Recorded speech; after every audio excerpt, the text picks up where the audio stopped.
Toby's still around? Yes. Starting recording. Okay. Right. So, welcome to a late session of Burning of Tarnstead. We're going to start in our usual manner. We have Blackheart as, Kirik Marsk. Kronos as, RG Thol.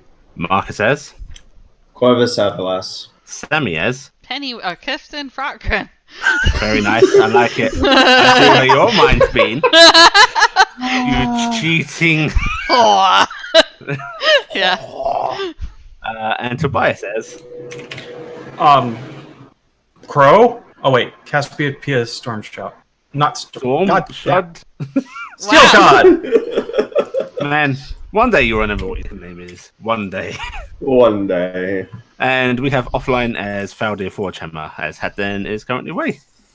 I'd like to point out, this is the second week in a row you haven't called him Fat Dan. Be thankful, Fat Dan. It's great. You're slowly regaining the Okay, name. so ignoring the Fat Dan problem, who would like to give me a recap? I will. Okay, take it away. After defeating Landor, the Shire Reeve collected us and brought us back to the keep for discussion of certain payments or rewards for our deeds. However, it took some time for him to do that, and certain activities were getting started. One in particular was Gifton proposed to her childhood love, I guess. Sweetheart. Sweetheart, that's the word. And started down that ceremonious endeavor.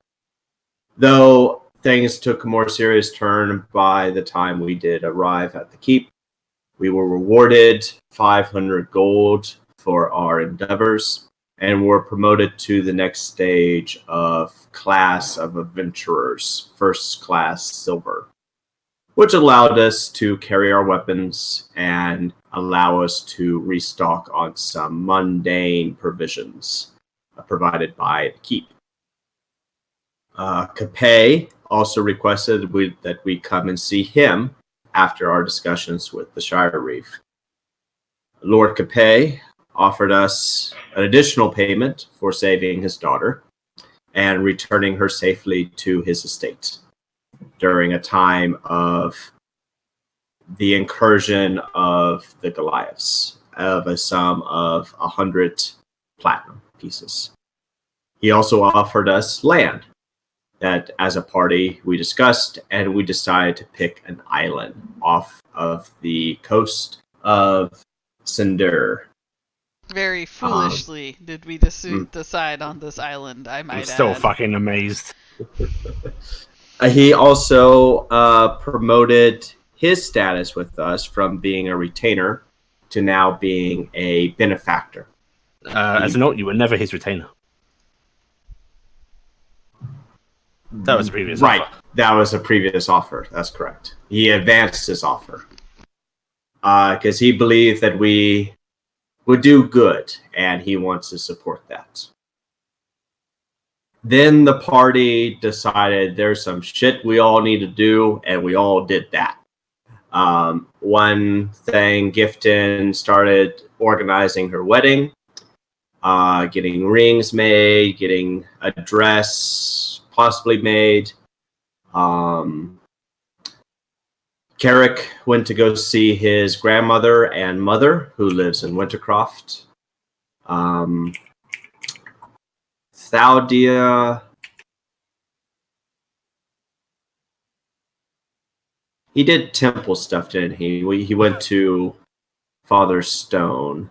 Yes, he visited both the fathers. Both the fathers, yeah. And talked about the glass and stuff. Cassiopeia helped repair the city as far as woodcraft goes and continued her work on the wagon. And let's see. RG. She wasn't drinking. She visited her her buddy from this meaty soup bone. Her Are we girlfriend. downgrading her to buddy? I'm kind of blanking on her. I'm sorry, RG. I'm kind of blanking on what you went on patrols, didn't you? I was training Yeah, athletic. The beginning of the session, Valdir went and saw the two people. I went and proposed. Blackheart's character, Carrick, went and saw his grandmother and mother, and Cassiopeia and RG had spent some time going around just helping mop things up, I think. And then we saw the Capet people, and then we've kind of been slowly going off to other things, I think. Is that's how it's been. Yeah.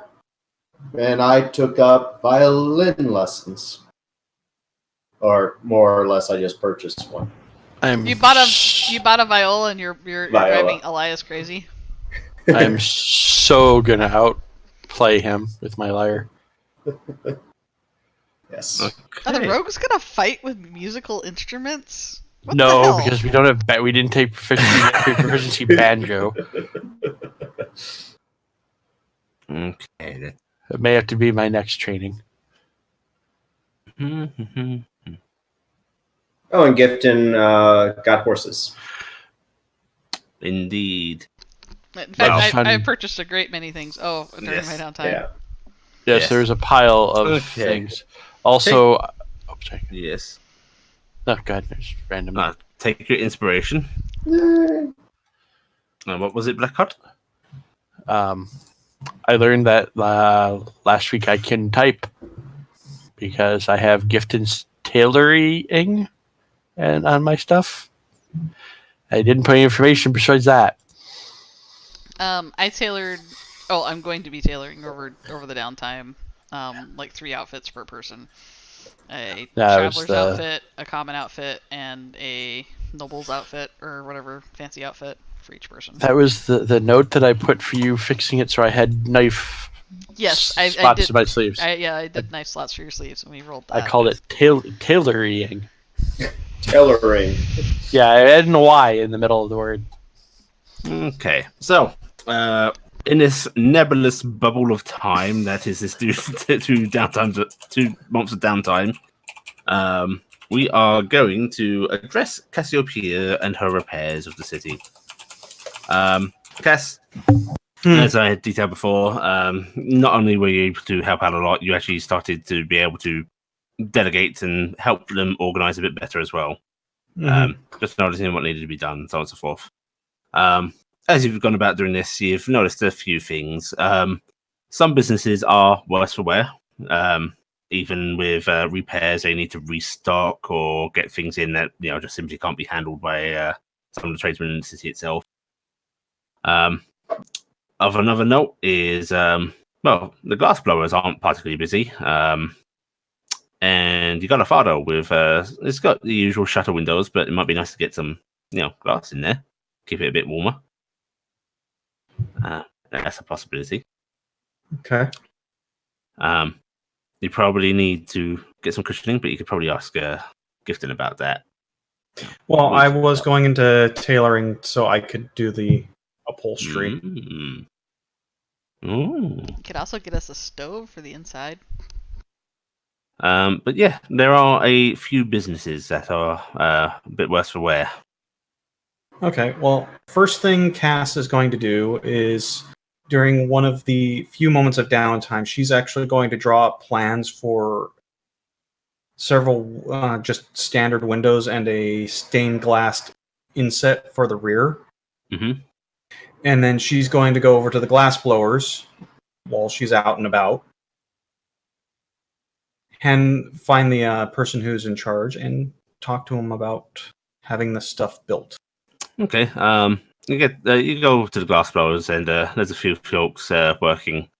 Some of them seem to be working on looks like cups, that kind of shit. Another's doing a phase, which is who the fuck would order something right now in order to this, but there they are. And the other one just seems to be going over dockets and such. Looks like he may be in charge. Hi. Oh, hello there, lady. It's a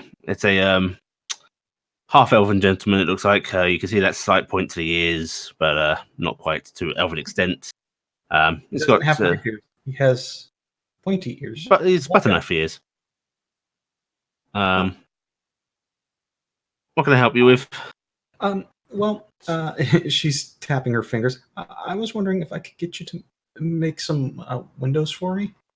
Windows. What for? You got a smash up apartment? No, I've constructed a caravan, and well, shutters are good for so much, but getting windows in there plus the shutters will increase the installation value considerably. Okay, so you probably wanting something pretty thick and robust and stand up to travel. Yep, and she's going to pull out the documents she had drawn up, Mm-hmm.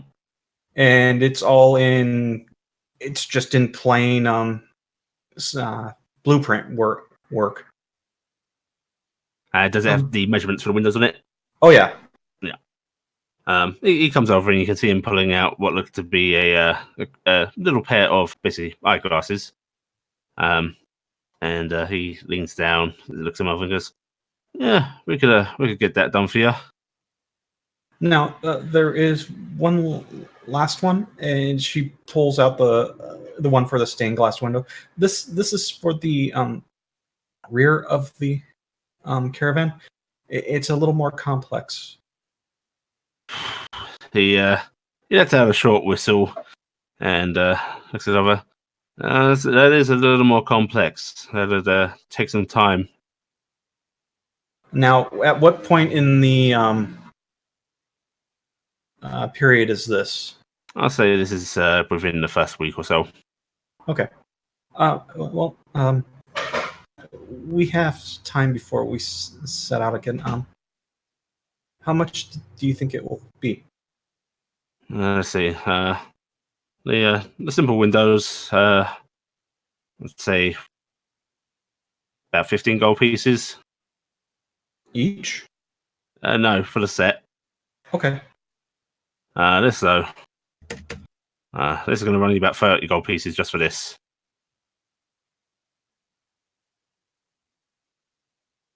Sorry, my brain just went screech. She's going to pull. She's going to go rooting and pull out five plat, and just set it down. All right. It'll actually go over to the table and pull out a coin purse from a drawer, and it'll give you your change. Thank All you. of 5 gold, I believe. Yep. Right. Well, this will take. I mean, we can get these done by the end of the week. Stained glass. Give us a month. Okay. I'll check back. I'll check back in a couple weeks just to see how things are going and to get an update if need be. Well, where can we find you if we don't see you? Currently, well, I'm all over the place right now. I'm helping reconstruct, but I'm staying at the King's Mercy or up at the Keep. All right then. Can I have a name, please? Cassiopeia Steelshot. Still short. And you see him actually noting this down on. And it gives you basically a crude receipt. All right. Oh, pleasure doing business with you. We'll get those done as soon as we can. She reaches out to shake his hand. He'll take it and shake it. Thank you, sir. What's your name?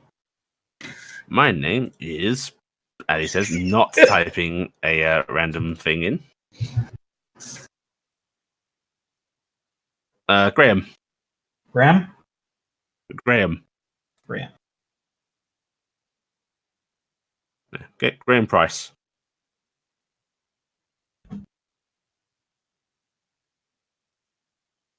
Well, thank you, Graham. I do appreciate it, and we'll see you in a little bit. And we'll see you in a little while.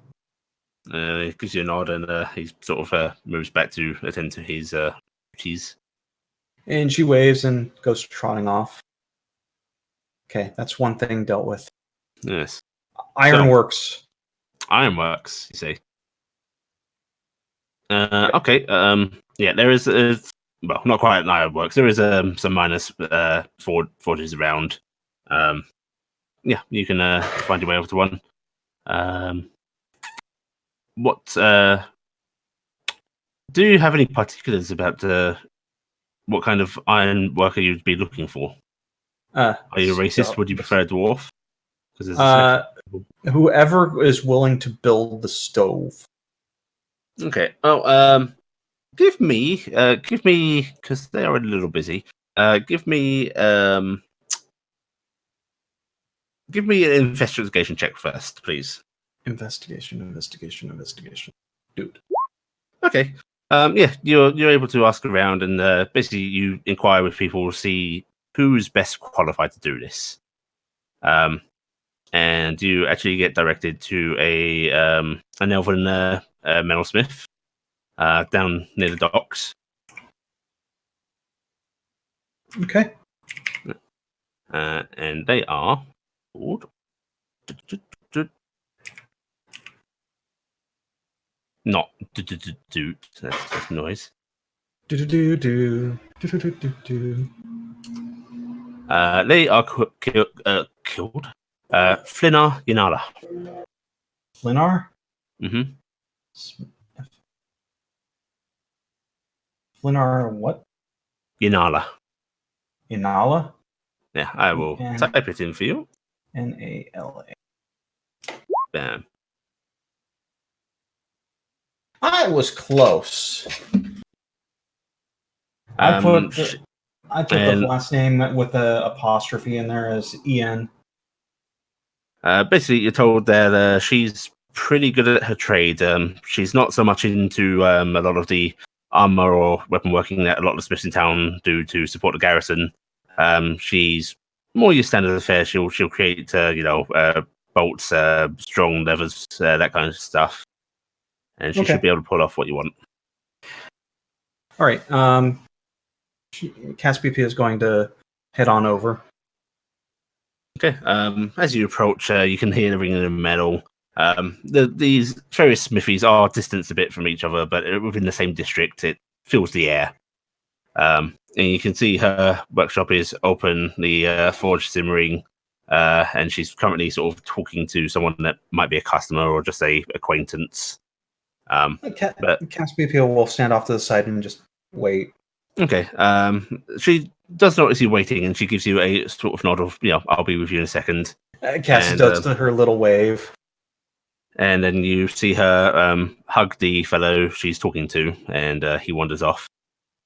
She approaches you. She's remarkably tall, even for an elf, and incredibly toned. Her skin is darkened from heat. You can see the musculature quite clearly beneath the skin.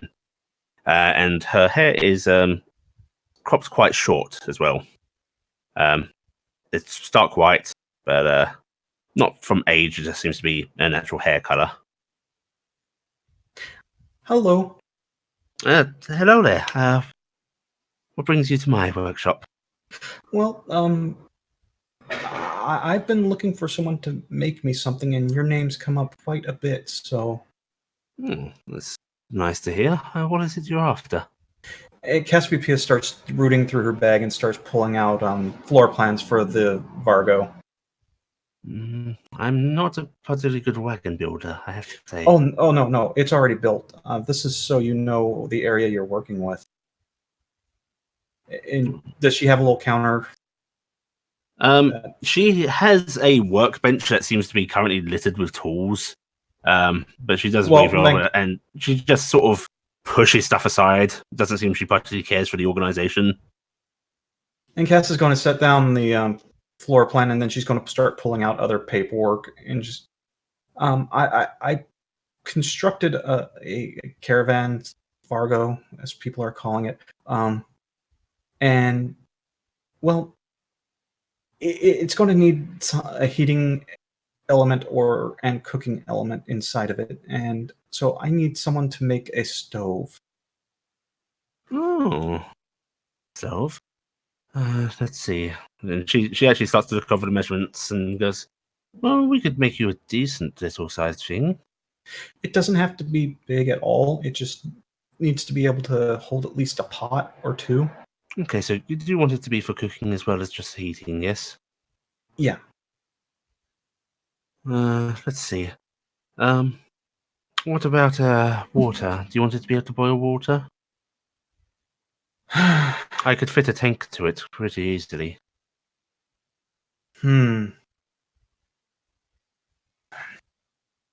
Now, is the tank going to be outside or inside? It would be inside, just a small thing attached directly to the stove itself. You see, if you set it just above the pipe that will fence stuff off, it picks up a lot of heat and is able to boil water.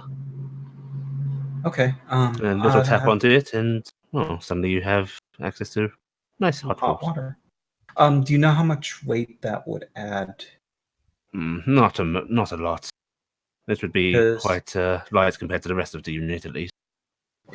Yeah, it's just I have to balance the Virago over onto the opposite corner to try and keep the weight on both axles. The whole thing wouldn't weigh more than 30 pounds or so. Okay, yeah, then that's perfectly fine. Well, if you're interested, I can certainly make something up like that.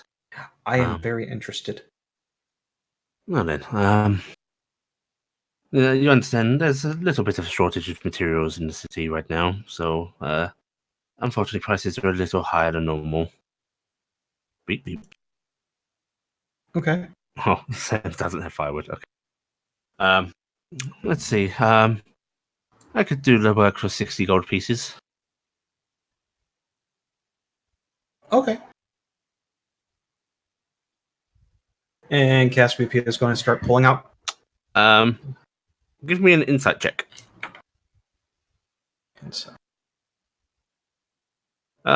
You see a vague rising of her eyebrows as you've been surprised.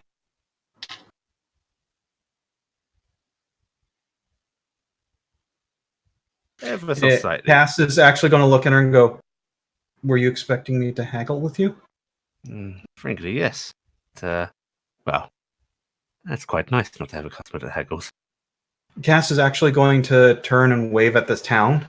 I've been through the town. I've been helping with a lot of the repairs and doing a lot of furniture work for people who don't have anything. And right now, getting more money into the economy will help everyone in the long run. Give me a persuasion check. She's gonna charge you more. She seems to regard you for a few moments. For she slowly nods and goes, "In that case, it's 40 gold pieces. There are businesses more in need of money than me." Are you sure? I'm quite sure. Okay. I don't want to. Okay. Look, just spend your money along the main streets. They were a lot harder hit than this area. But she'll look at your photo and goes, "May I keep these for a bit? Make a copy of the area I need to work with." Yeah, that's fine. I can come back in a day or two to pick up, or I can make you a copy and bring it back to you. Oh, that would be grand if you don't mind me delaying the work by day. It will take me a bit anyway. Well, we're going to be in town for a little bit, so. Certainly, if you could drop me those tomorrow. All right. And then I can give you half so you can start ordering your materials today, and then when I drop off the remainder, I can give you the other 20 tomorrow. That would be acceptable. And she bows her head a bit. Cass is being very cautious. And not give anyone all the money all at once, especially if work isn't going to start immediately. Aw, it's like you're better at this stuff than I am in real life. But Cass is actually going to stop and go, I thank you, but if you need any carpentry work, let me know. I'll be happy to help you out. She smiles a bit, and I will keep that in mind. And Cass is going to leave the 20 gold and go, I thank you for your time, and if you need to get a hold of me or any of my group, we're currently at the King's Mercy or up at the keep. Yes, you're still Oh, shot, right? yes. Centaur that's been running around. Yeah. The only one. Cassiopeia. A pleasure to meet you. I will call on you if need be, but this should not be an issue. Mm-hmm. I thank you for your time, and I hope you have a wonderful day. And you. And Cass is going to happily trot off. She actually watches you go for a bit before you see her sort of move back into her forge. And then Cass is going to trot around looking for other people that she can buy from, or actually, I know what Cass wants to do. What does Cass want to do? Cass is going to try and find a tinkerer's shop. You know, Uh, I'm gonna suggest one thing, Toby, since you're trying to do this altruistically, right? Okay. Do an insight check to see if you can figure out which shops might be the best to help. I mean, other than you want to go to the tinker shop, but you know what I mean. If you want to find anything else, I do an insight check just to go. That business looks like it's having a hard time, kind of thing. Actually, true. Allie, may I make an insight Yes, you check can. as such? Okay. Yeah, go for that tinker shop, man. Yeah, going for the tinker shop. Okay. Now, when you say tinker shop, do you mean tinker in the traditional sense of somebody that just does patching up of idle goods, or do you mean the clockwork workers? Clockwork. Okay. Give me a investigation roll. It's very easy DC. Yeah. So basically, you're directed to essentially the only tinker shop in town, which is actually relatively near where you the forge. And you didn't go to the half dragon who has a crush on Blackie's place, did you? I have not. I don't That's even know he exists. Yeah. Okay. So yeah. You're basically directed over to a district rather near the keep. And yeah, there is indeed a sign that seems to indicate it looks like a pocket watch that's semi-opened up, carved in wood. Very nice work. And the door is closed, and there's not a lot of sign of life. But you got the impression, asking around, that it doesn't get a lot of business, but what business it does get tends to pay for it for a long time because it's expensive. Okay. Well, she's going to walk up, look at it, and knock on the door. You knock on the door, and there's a good few moments pass before you hear somebody approaching on the other side, and the door is opened up, and a little gnome looks up at you. Cass looks down, and go, "Oh, hello." Hello, she says. She looks relatively youthful, but hard to tell. Gnomes can be rather long-lived. Her hair is rather frazzled looking. Not in a mad scientist way, just like, I didn't brush it today. It wasn't important. I had other things to do. Yeah, and she's stark redhead, as is so common in this country. But it looks much more vibrantly red than most redheads, you know. Okay. Oh, Jesus Christ, I just described one of those fucking little troll dolls. So there you go. Can I help you, miss? I was wondering if I could take a look at your wares. You looked closed, so I just didn't want to come in. Oh, yeah, certainly. Please come in, miss. Okay, not a lot of light. And you see her start to rush about. And she seems to be carting about this little ladder that she climbs up the walls and basically lights lanterns to give the interior of the shop some more light. Because basically, the shop's front isn't facing the sun particularly well. And with the other buildings about, it's rather dark and dim in here. And Cass is looking as the light comes on, and Cass's eyes just kind of get big, and she's like, "Ooh." The interior is rather plain. It's bare wooden walls from most of the shop front, apart from the counter, which does have a few little bits and pieces on display under a glass top that does seem to have small metal bars running through it, as if just to protect it. Okay. Anything in particular you're looking for?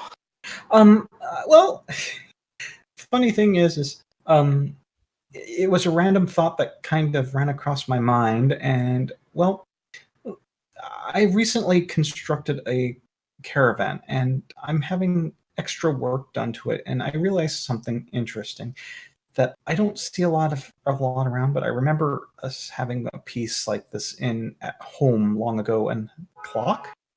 A clock. What kind of clock? Unfortunately, I don't have any designs to show you. Big clock, small clock, pocket watch.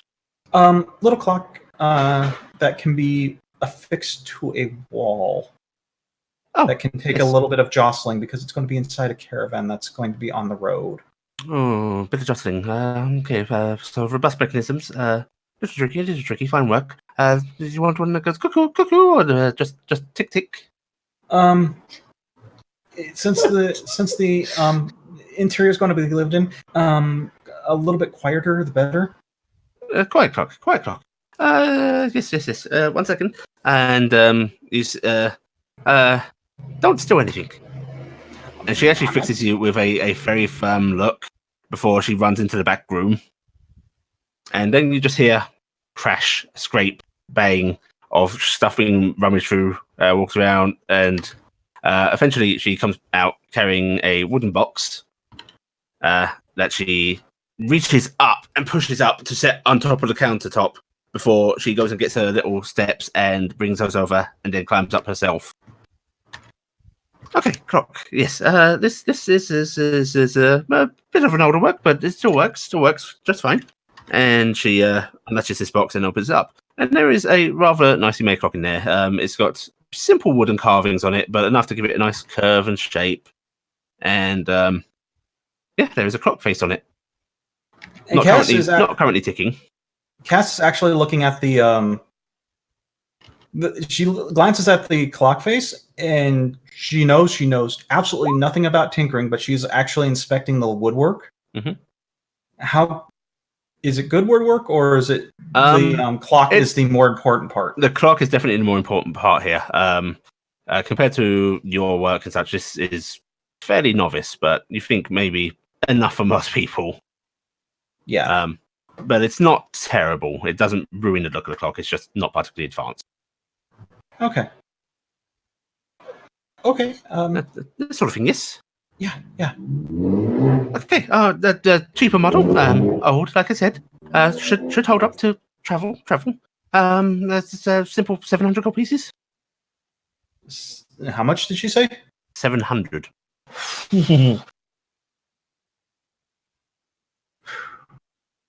Well, unfortunately, Clocks are expensive. Yes, they are. If that's not your kind of thing, what does hold up to travel very, very well is a nice pocket watch. Very, very, very good models these days. The latest thing, you know. Oh, don't tell Corvus that he's going to buy a pocket watch. Can I take a look at one? Oh, yes. And she actually pulls a set of keys out of the little sort of apron she's wearing, and she basically unlatches a door on the back of this counter. And she pulls out, it's a very nice little sort of, looks like bronze to you, a bit hard to tell, you're not an expert on metal, little watch. It's got very simple flowery carvings on the front of it, and she holds it up and basically presses the top of it, and the front opens up, and you do see a currently not ticking, but very nicely made clock face. You can even see some of the inner workings of it. Oh, that is... Cass is getting really close. That is absolutely amazing. Oh, yes. It's quite beautiful. It's very delicate work, but holds up well. Dressel won't stop it working. I mean, don't throw it around, of course. You shouldn't throw these. No. But simple travel, it would hold up. This isn't my throwing watch. Okay, so here's a weird question, and this is just honestly really weird. Would it survive being put into a bag during combat? Combat? What do you mean combat? What kind of combat? She looks. Caspiopia looks at the little gnome. Well, I'm an adventurer, and I figure eventually we're going to get into another fight. I don't like fighting, but it seems to follow us wherever we go.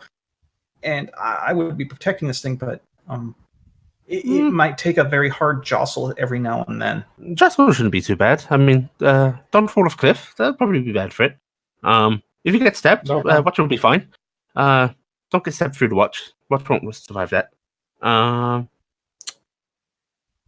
know about wolves. Do you encounter wolves? We've run from wolves. I think a wolf bite might hurt it. But a jostle? No. Okay. But if, I like to- if jostle breaks it, can be repaired. Okay. Well, how much? Oh, 2,000 gold pieces. 2,000. Cheaper pocket watch. I thought it was going to be cheaper than the clock. No. Why cheaper than the clock? Far more Why intricate would you work. find here? Well, unfortunately, I can't afford either one of those. What? Why do you come looking for clocks if you can't afford clocks? I didn't know how much clocks cost, but I do like both. And Caspiopia is actually going to pull out the plan, some paper and a charcoal pencil she has, and starts writing stuff down. What are you doing? What are you writing on paper on my counter? So I have a listing of that you have this stuff. So if we're back later, I can come back and visit you and buy stuff, assuming I have the money. She's gonna peer at you, and you can see a clear look of suspicion on her face now. You're not planning to thieve my shop, are you? No. No, I shouldn't do that. And Cass is actually going to pull the full bundle of paperwork out. You want to see what I do? Does it bring me money? Not yet, but I promise you, I'm not looking at robbing you. And she's going to unfurl the entirety of the Vargo blueprint. You draw caravans. I build caravans. I do. I'm a carpenter. I was trained by In Gunderson down in Tarnstead.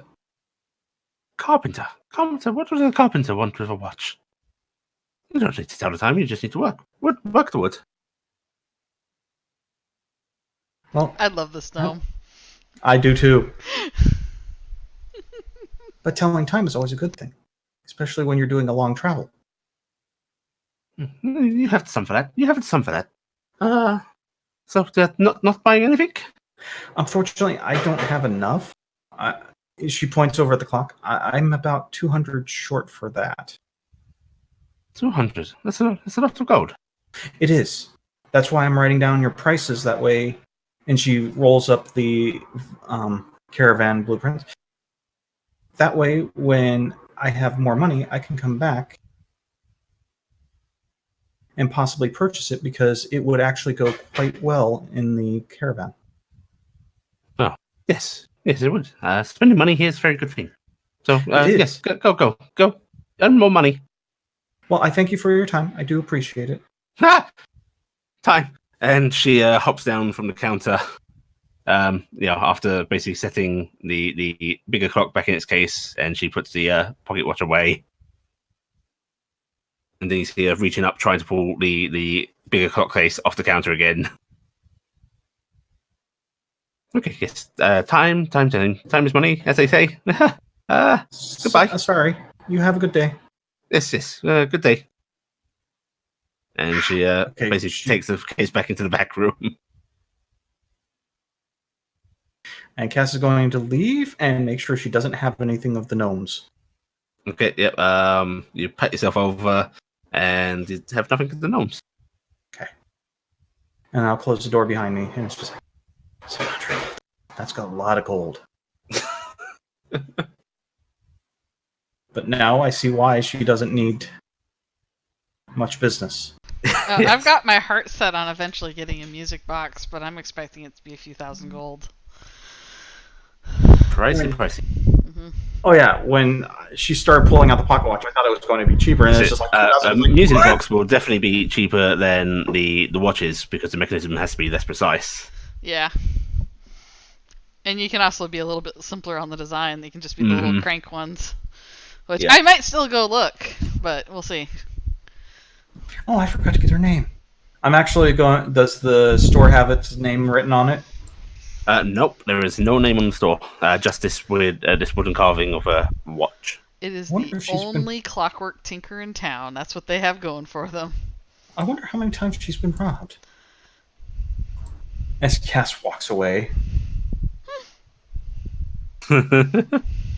At least one time too many. Okay. Just By a centaur, nonetheless? It's like, if I was going to rob you, my good woman, I would just throw you against a wall and take your things. I would just squish you under a hoof. Okay. I'd make it look like a bull came in here. Was there anything else you wanted to do, Tobes? Well, at this point, not really. I've gotten the two major things going. All right. In that case, I can remember names. I can remember character names. No, not character. No, Argy? The other one. Argy. There we go. I got you down the line. Yes. Argy. you have to list the name inside the Discord window. Shut up. Don't anger the DM. They're also available in Roll20. Argy. So you've been having a nice enough time. It's been fairly exhausting as you've started basically training yourself. But at the end of each night, you can go home to your dear little tiefling, who helps ease your aches. Ha.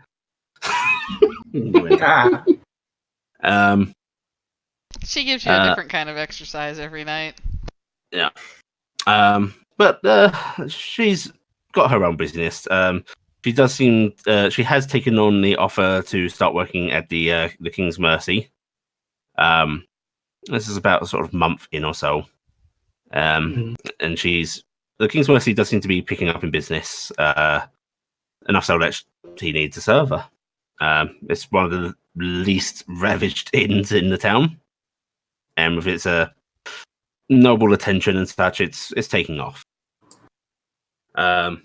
So you were actually there visiting her on one of her morning shifts. It's died down a bit as people have gone off to work, and you're both sort of sitting at the bar and chatting with each other when the door opens. And in walks a rather odd mix of people. No one you've ever seen come in here before.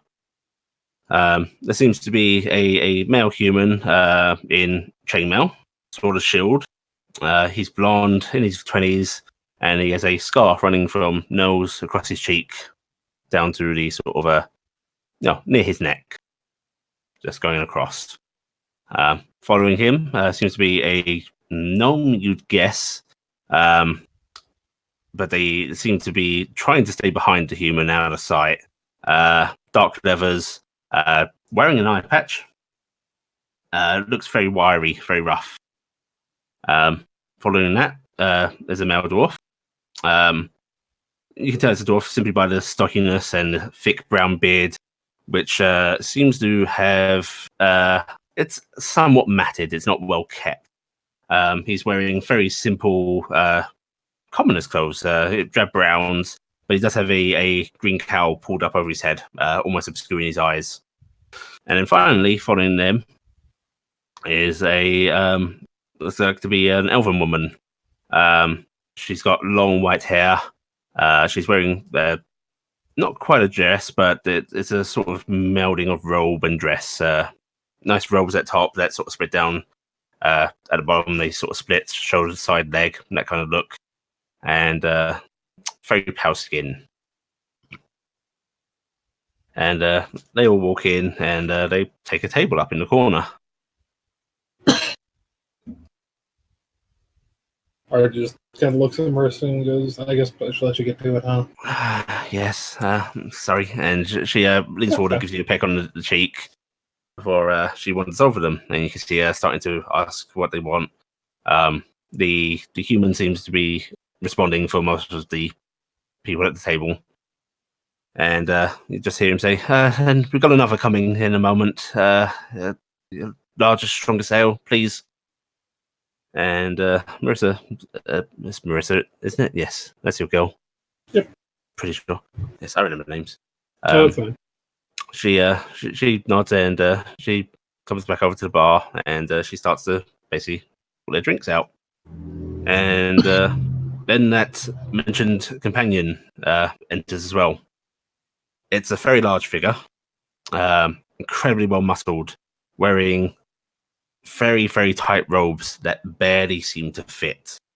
And atop the bald head, apart from a little sort of tuft of hair, is a rather undersized conical white hat.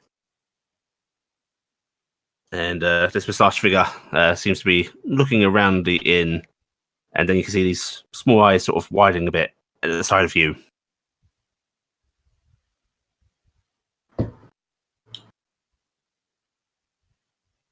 Or just kind of corks an eyebrow. And he starts to march straight over to you, and you see the human at the table waiting for the drinks, seeing this movement happening, just sort of squints as if, oh no, look. And as this figure approaches, they go, RG4, yes? Yeah? Oh, I've been asking about for you. Do I owe you money? And as they come over to you, it's very clear, especially with your already short stature, how much they tower above you. And he actually sort of drops down a bit onto one knee, which you can see the robes strain clearly with this shift of movement, as if threatening to tear. No money is owed, but I have heard tale of your exploits.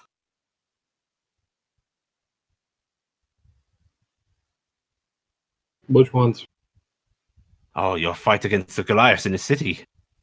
Okay, Yes. that one. Thank God. There's that slow look over at Marissa. Have you been talking? They say each blow you landed would fell a Goliath twice your size. Again, looking over at Marissa. That your very fist could break bone. I mean, most of them are kind of chump, but yeah. Well,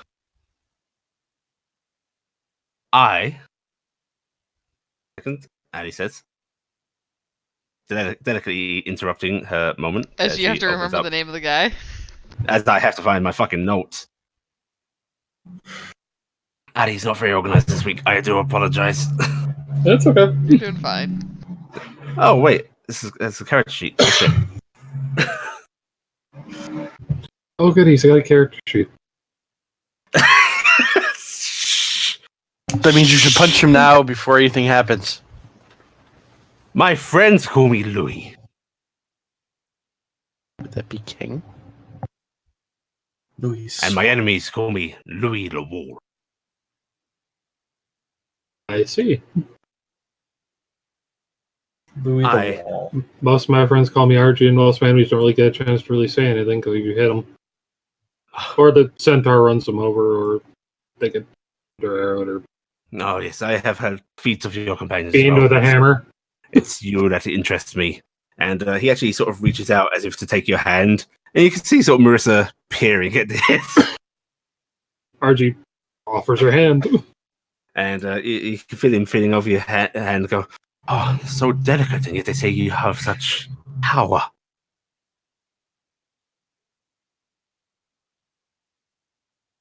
Please, I'd like to experience this. Again, give that look to Marissa. What the fuck is going on? And you see the human at the table go, I'm sorry, miss. Do you want me to... Louis, leave it be, please. I think this is like. I mean, it's a Armstrong. genuinely new experience that people asking me to punch him.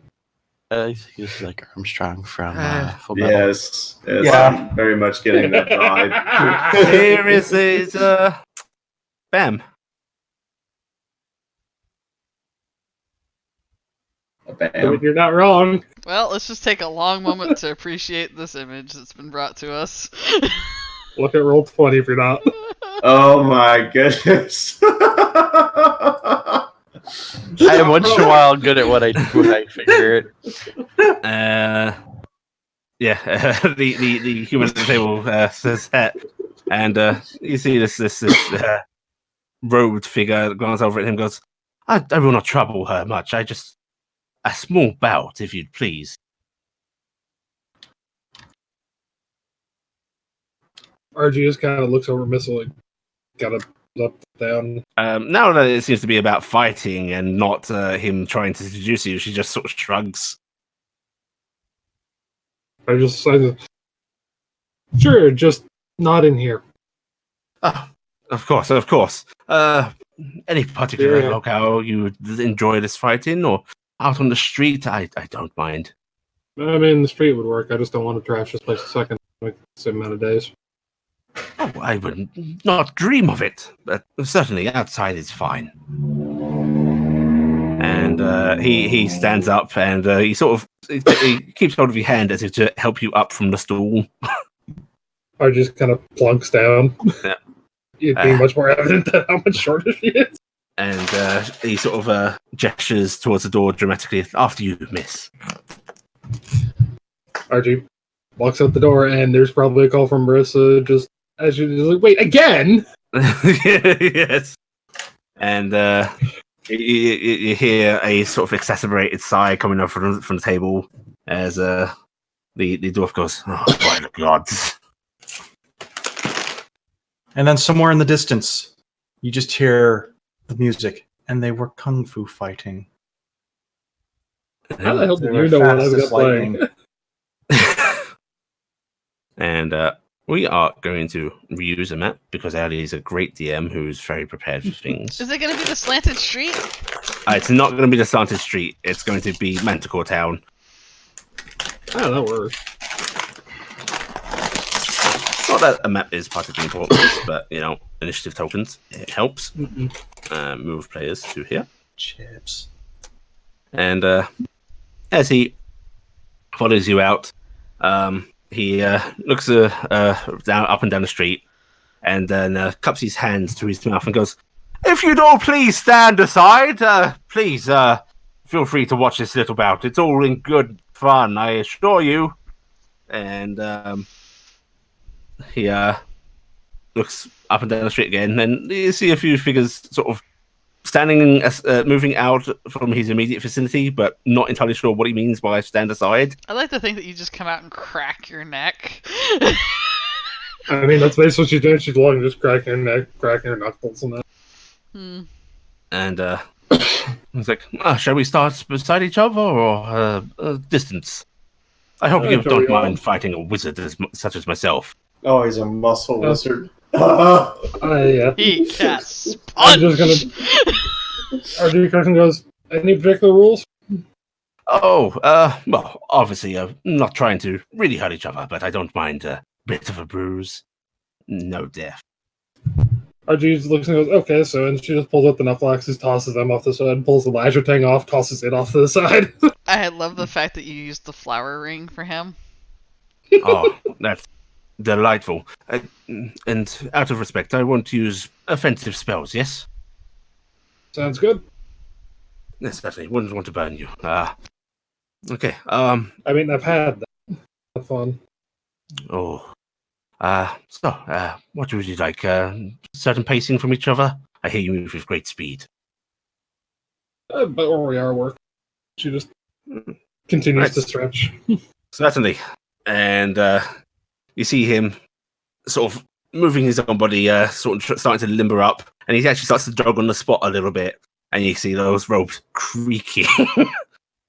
And then he's like, right, I am ready. Oh, there's a lot of initiatives. Right, Argy, just remember your one. You can enter it back in. Mm-hmm. Yeah. Oh, actually, I can just delete people. Mhm.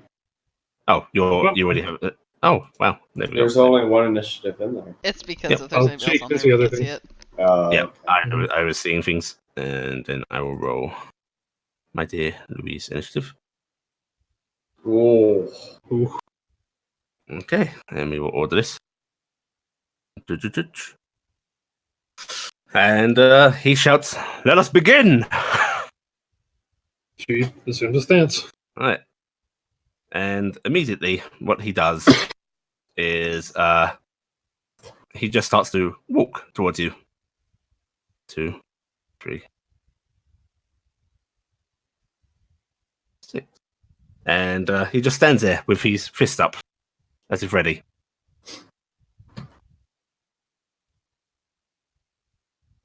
And that's his turn. Okay. Arch will freaking close the distance and start punching. Okay. Mhm. All right. So 21. He sees your fist flying towards him, and immediately he suddenly flexes, and you see his robes rip as a magical shield flares up in front of him, Of course. Perfect timing. and your fist impacts it. It's pretty solid.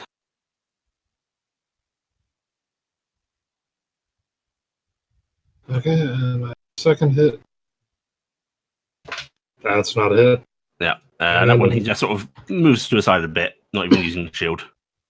And bonus action. Okay. Yep, that one too misses.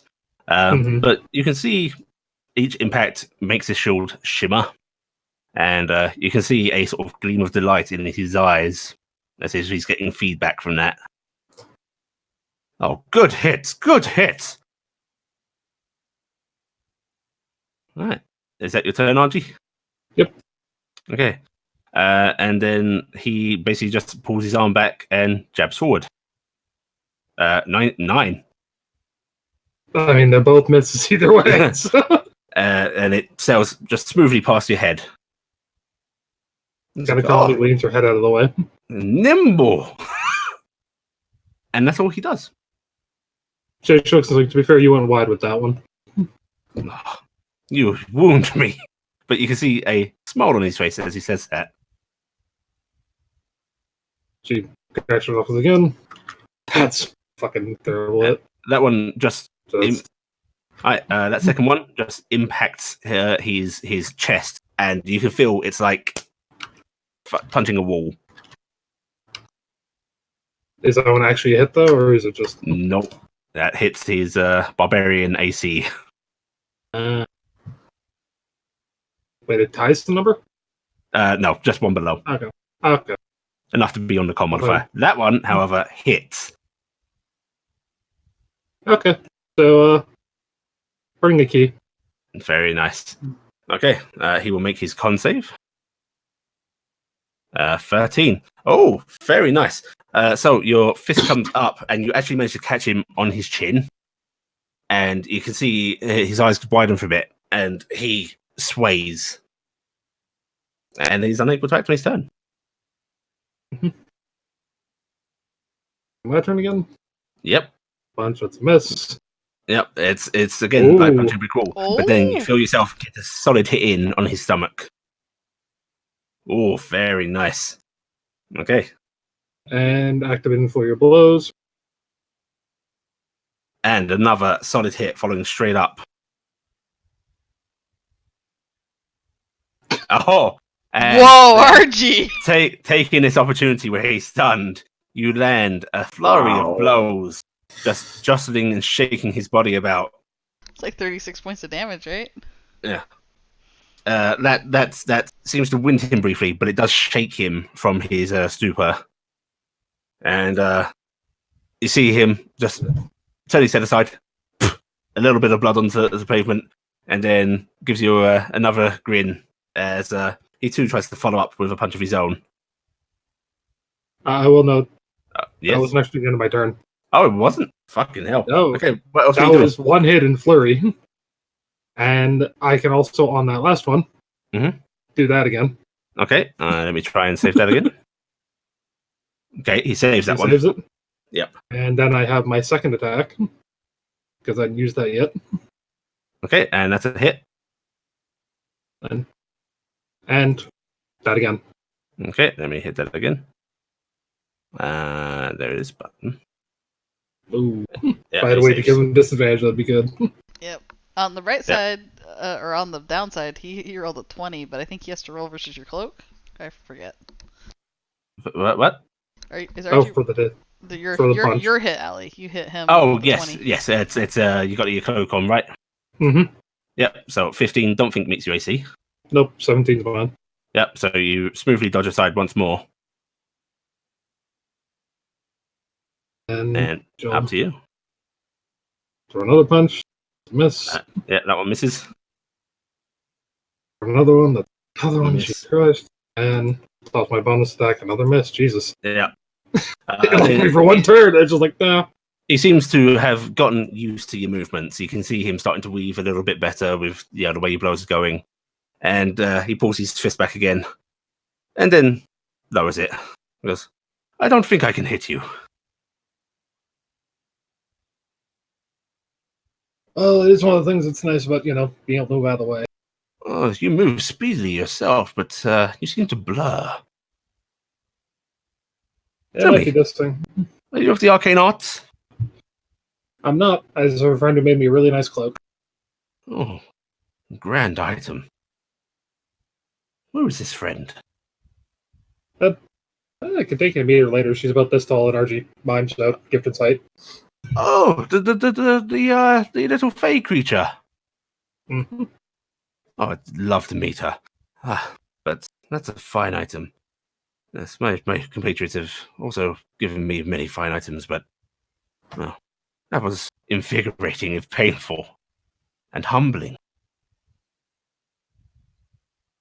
Thank you for allowing me this. Oh, thank you for some fun. Perhaps another time, another bout. Sounds like a plan. I'd like to see if I could take you on without that. And he motions at your cloak. I'd like to see if I could take you on without the magic that makes you harder to hit. And he grins a bit. Just a bare fist then, yes? Good. Well, thank you for indulging me. Mhm. A gift for one whose exploits I've admired so much. And you actually see him sort of reaching around his back, having to move aside the sort of tattered robes that are flapped down to get to his belt pouch. And he pulls them out. Because this was a gift from my mentor, helped me train. I'd like you to have it. What was that? Oh, they're a fine pair of gloves. They helped me guide my strikes when I was still learning. Enchanted, you see. Though I was never quite able to unlock all of their capability. Arjun, take them and slip them on. Right, okay, you now have your vestige. Are they still gloves of the barrier, or did you rename them? Yes, no, they are gloves of the barrier. I was just laughing because this entire thing's stupid. I thought it was awesome. I thought it was awesome. Yes, take your vestige. Gloves of the barrier. A gift from a friend who admires your exploits.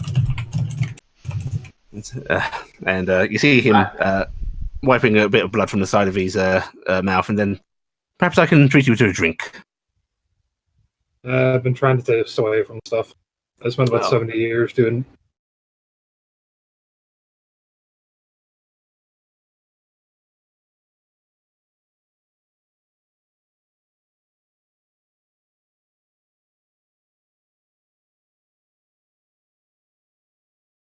See he's what seems to be his party members sort of watching the both of you trying to gauge what just happened before they shake their heads and return to their own drinks as he sits at the bar with you and just chats away quite happily, detailing fair exploits such as wrestling a bear, his harsh training in the mountains, all this over exaggerated stuff. seems to talk far more about his physical exploits than the clear magical power he has. I mean, one of them he seems more proud of than the other. Yes, far more proud. Okay. Right, got an RG her thing. Yeah. Fucking Yeah. everyone has their vestige. Yeah. I love Louis. He's great.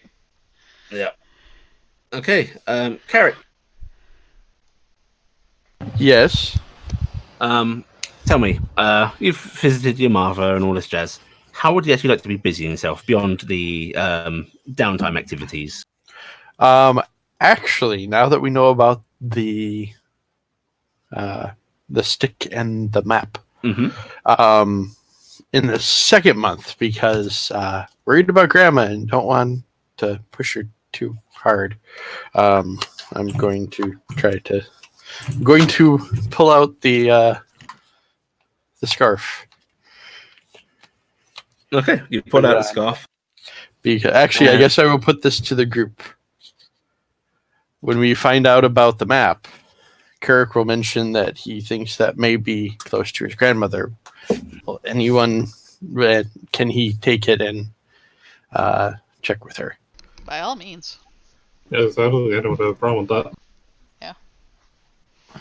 Okay, so you put on this scarf, and instead of the usual pop and appearance of your grandmother, you instead hear a tingling in your mind.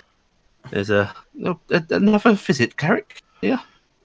Kind of. I don't know how well you can see where you are, but when we were getting away from Tarnstead, we found a map, and I think it leads close to where you are.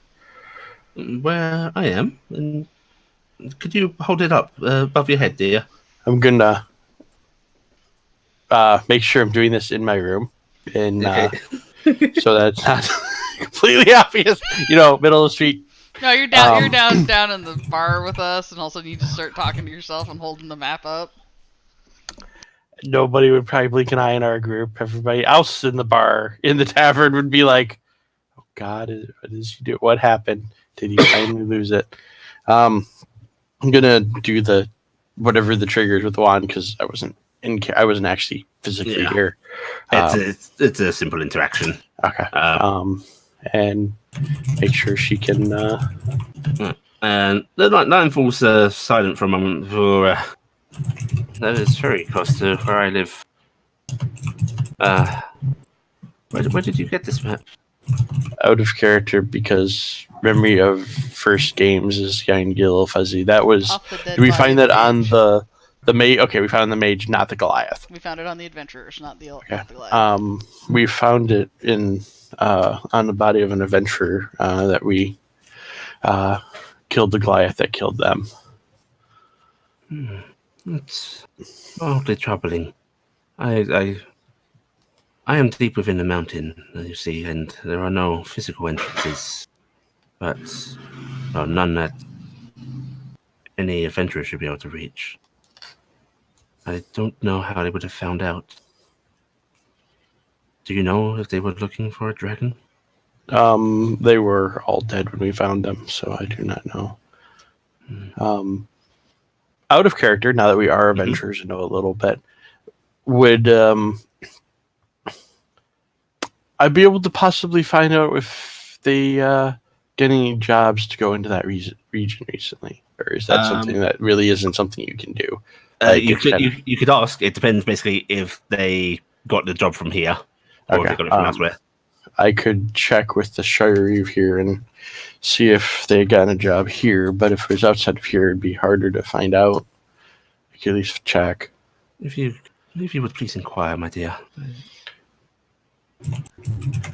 You may want to, if you can set anything extra as a precaution, you might want to, just in case. I will attend to my boards.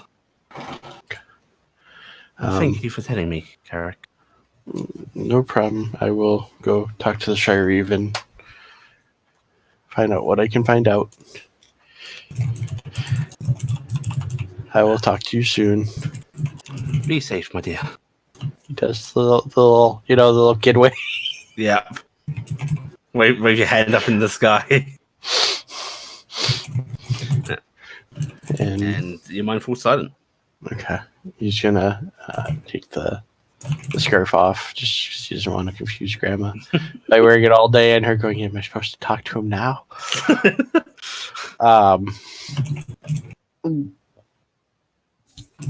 Just because I can. Mhm. I go down and does anyone want to say they're around? It's entirely up to you guys. I'm not being forceful with Yeah. where you gotta be in touch. That's right, I'm asking. I've been kicked out of the tailor shop, so I'm probably just ruminating at the bar. Try At this point, drinking out of Cassiopeia is a probably inside the tailor shop.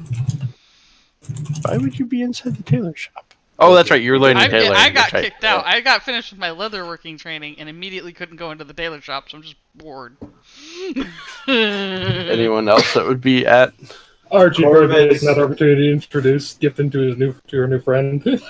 Oh God. Oh God. I don't know if I want this. Corvus will be sitting at a table, probably nursing a drink, but he has an array of books out that he's reading. Light the books on fire. Got it. No. Yeah. I'm gonna come on down, just holding the map and going to the Shire Reeve. Well, to the garrison. Why? I need to find out if the if where we got these from took a job someplace, or from here, I should say. You might want to be careful how you ask that.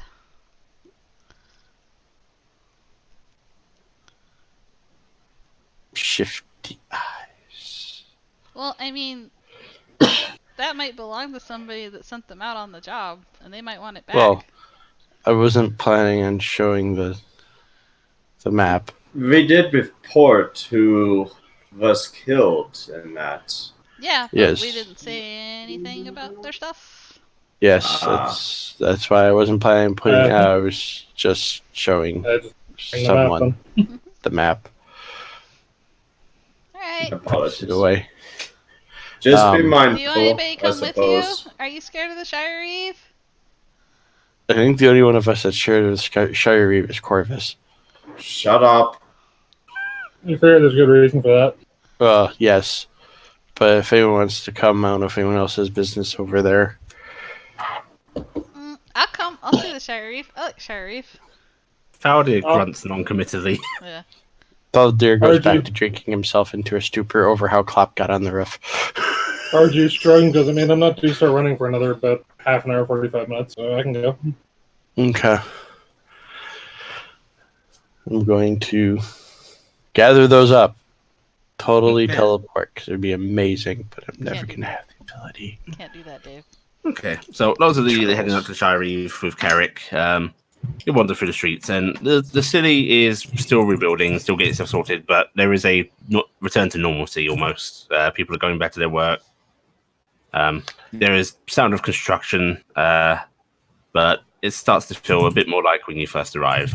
There goes the baker with his tray, like always. You, as you pass the Temple of Imor, you notice that there's people coming in and out of it now. Seems to have a few more regular attendees. Whether it's people simply still just going there because they're grieving or they have become more devout worshippers, it's hard to tell. But I'd like all of you to give me a perception check, please. Journey people. Yes, journey people. But none of You us could play have in a came with band. us. It could have been Yeah. fun. Where's my...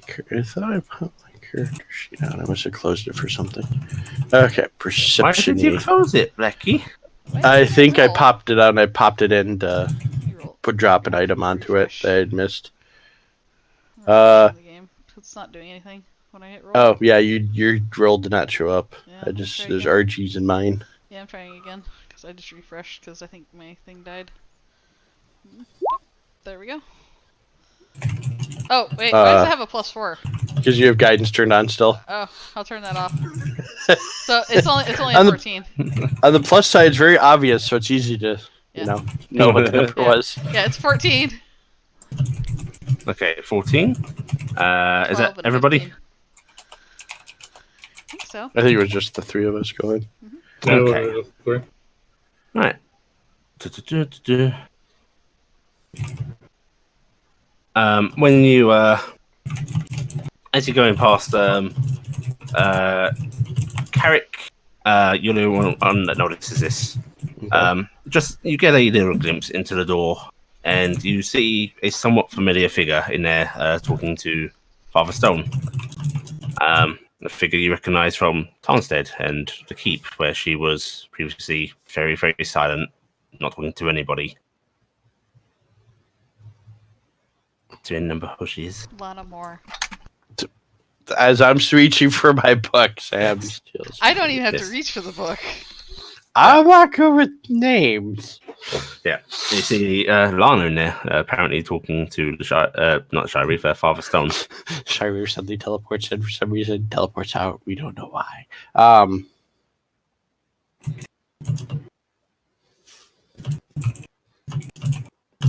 gonna keep walking and should be that.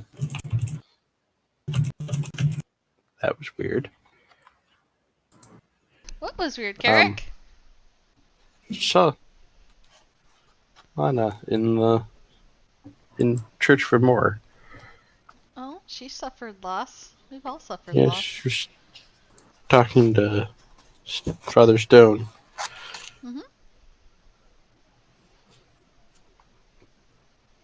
Gifton's just looking at you perplexed, like this isn't something people do? Do we not talk to Father I Stone? mean, she really hasn't talked much at all. We haven't talked to her in ages. I hope she's doing Yeah. okay. You can, on the way back, swing and Is peek Carrick and see if gonna she's marry still there. Lana? What? Is Carrick gonna marry Lana? Is that an in character, out of character? Character question. The question of what? I repeated the question. Is Carrick gonna marry Lana? Where did that come from? Well, you seem to like her. If she likes you. This isn't to do with anything. I'm just really curious about this. Oh, I can use it. Cool. What the? That's horribly good. I was curious to see how much damage it would take if I got hit when I cast Fist. I'm pretty sure that's mental damage. Here you go. Ow. Not a lot. I like to think that his role is actually just what happens when the Matrix just expels something. Basically, I decided at the beginning of the fight to neuter herself and just not use any of these save targeting spells. So fuck it. He wants a fisty fight. Yep. And by the way, at one point I can't remember what word you said. I thought you said fisting instead of something else, and I was tempted to go, "Oh God, Topo's here." I was No, really I won't expecting get this to be a Birmingham shocking grass fight, and it wasn't what I thought. No. No. No, so Carrick, you don't want to marry Lana? Never thought of anything like that. Okay, well, don't worry about it. I hope she's okay though. She seemed very sad. That she did. There are How a lot of Carrick very sad has- people. Now Carrick may have brain damage. That's not the word I'm going for, but I don't know why it came out. Carrick may be confused now. Nothing new. Okay. Gifton's in. If you liked it, then you should have put a ring on it mode. So. Well, you see, that should have been sung at Care, because he didn't until you did. It could also be thrown at RG because she's been sleeping over with some girlfriends lately. Okay, so you'll make your way up to the keep, having this little chitter chatter back and forth. And the keep is in less of a state than it was. No more wounded in the walls as such. They seem to have resumed to normal duties. They don't let me come in here no more. If you approach the medic area, which there's no reason for you to, but if you do, there's probably going to be some alarm. Like, nope, don't need you anymore. He did perfect. Nope. At least they're not going, "What'd you do this time? I'm Why do you gonna need say healing?" hi to all the guards as we go in. Yeah, and you get a lot of respectful nods. You get them as a group, but there seems to be a lot directed at Gifton. Hi! she's one right Hi! How's your Um, leg? The grand, thank you. Good! How's the kids? Oh, they're doing just fine. How are you doing? Says the guard awkwardly. Getting married soon! Oh, congratulations! The yell of the patrolling guards. Random clerk number 4 goes, really, dude? Also, Gifton, give me a perception check when you say that. Oh no. Okay. I'm not Oh, gonna make no. this. I don't make perception checks, so. Oh no. Hey, Hey, I'm more curious who it is. when you say I'm getting married, you see a few guards suddenly stiffen up and their lips purse a bit.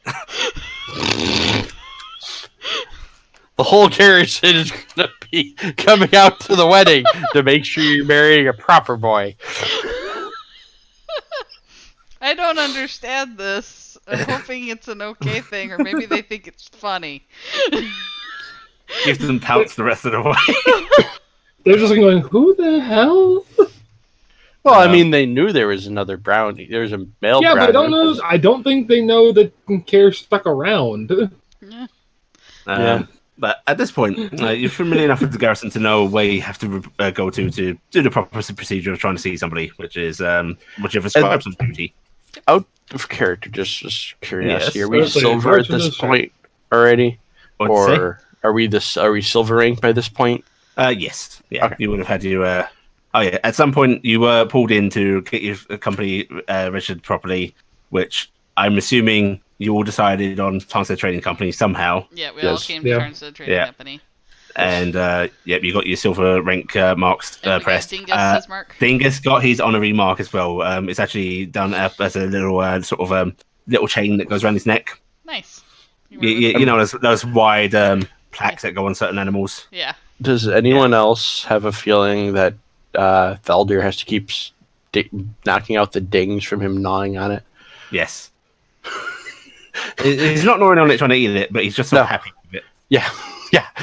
It's kind. Actually, I was kind of imagining As kind you, of like the gold coin. Is it real? as you come up to the scribe's desk, the familiar face of Price is on duty.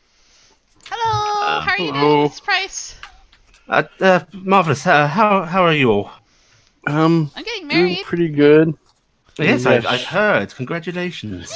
It's spread you through come. the entire garrison. I'm sure I can be there. Yay. And she sort of leans forward on the desk and goes, "You here to see the Shire Reef? Oh yeah, if it's okay. I'll go get him for you." Well, I mean, not if he's too busy. Oh, he's always busy, dear, but I'm sure he'll be happy to see you.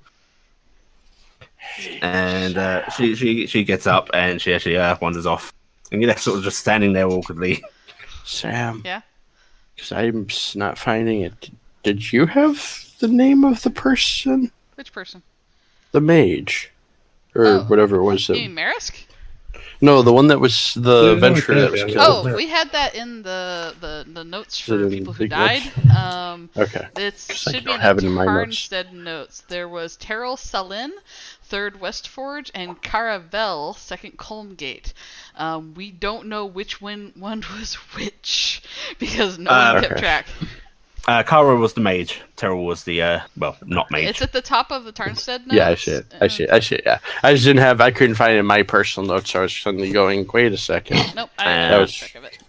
And shortly after, the Price reappears with the Shire Reef following her, and she takes the desk as he sort of brushes out in front of his uniform and goes, "Oh, hello, all.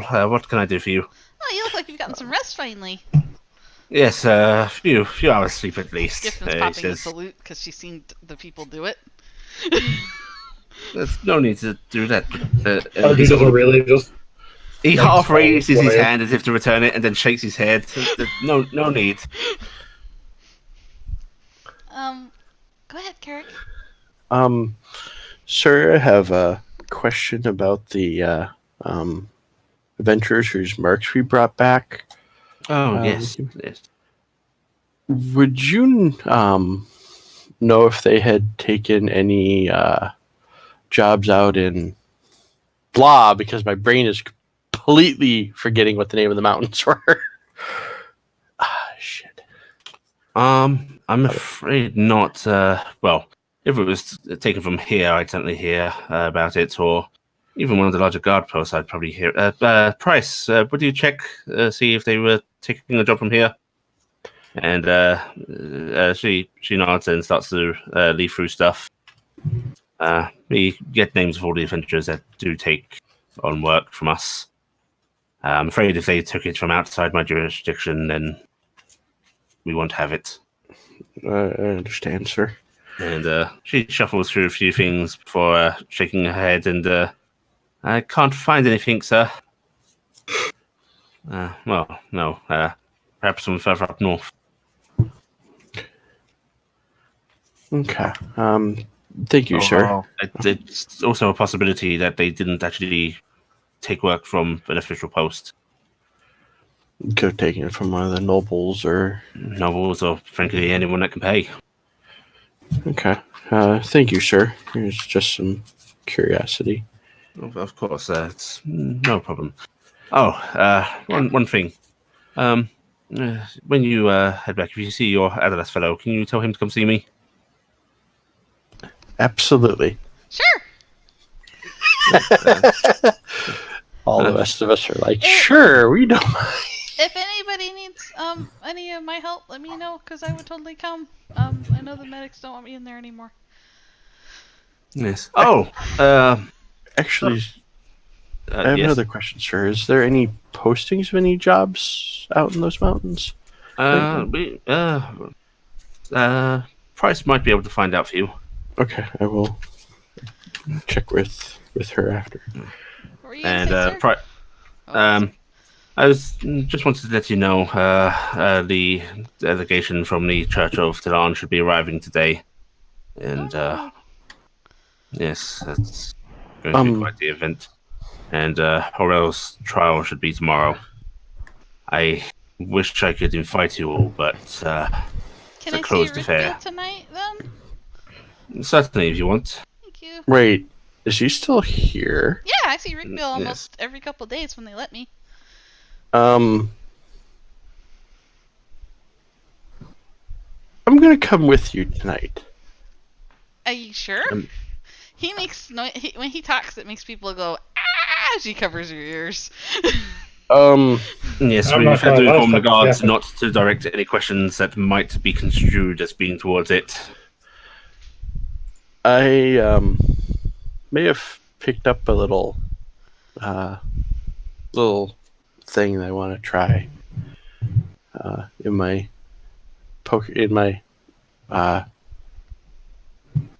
education here. We'll call it that way. You're welcome to go see it now if you want. Sure, let's go do that. Come see me after. I'll look into stuff for you, okay? Thank you. Price says. Okay, thank you, Price. How's Merrick doing? Is he recovering okay? Maris is doing just fine, thanks to your little touch of healing. Okay. He's being kept busy with, well, he's our main guard for Aurel, frankly. Yeah, that's got to be super scary. Yes, he's not too happy. Whoosh. Oh, don't worry. Maris is fierce himself. I know. Well, you know the ways to the cell block. Yes, sir. Thank you. We've been there before. RG was in it. He gives you all a polite nod and heads off, and you can see Price starting to dig through papers again. Yep.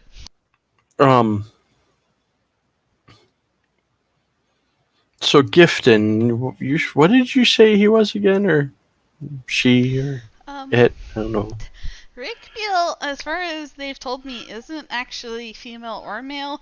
They are they are neither ever. They have none of the above. No, but they have some really nice gears, and those are good. Did you say they were called a cherub?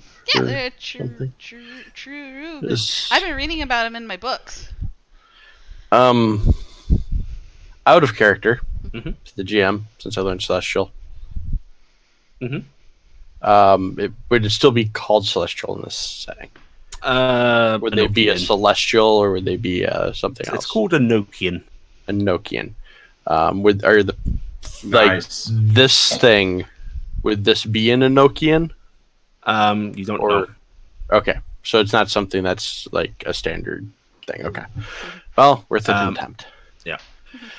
I'm gonna actually correct. Has Carrick heard the screeching? No. Yes. Oh, you have? Okay. You have? Yeah, Well, I was there the first time. Screeching certainly doesn't sound like any of the weird pronunciation words that you've read.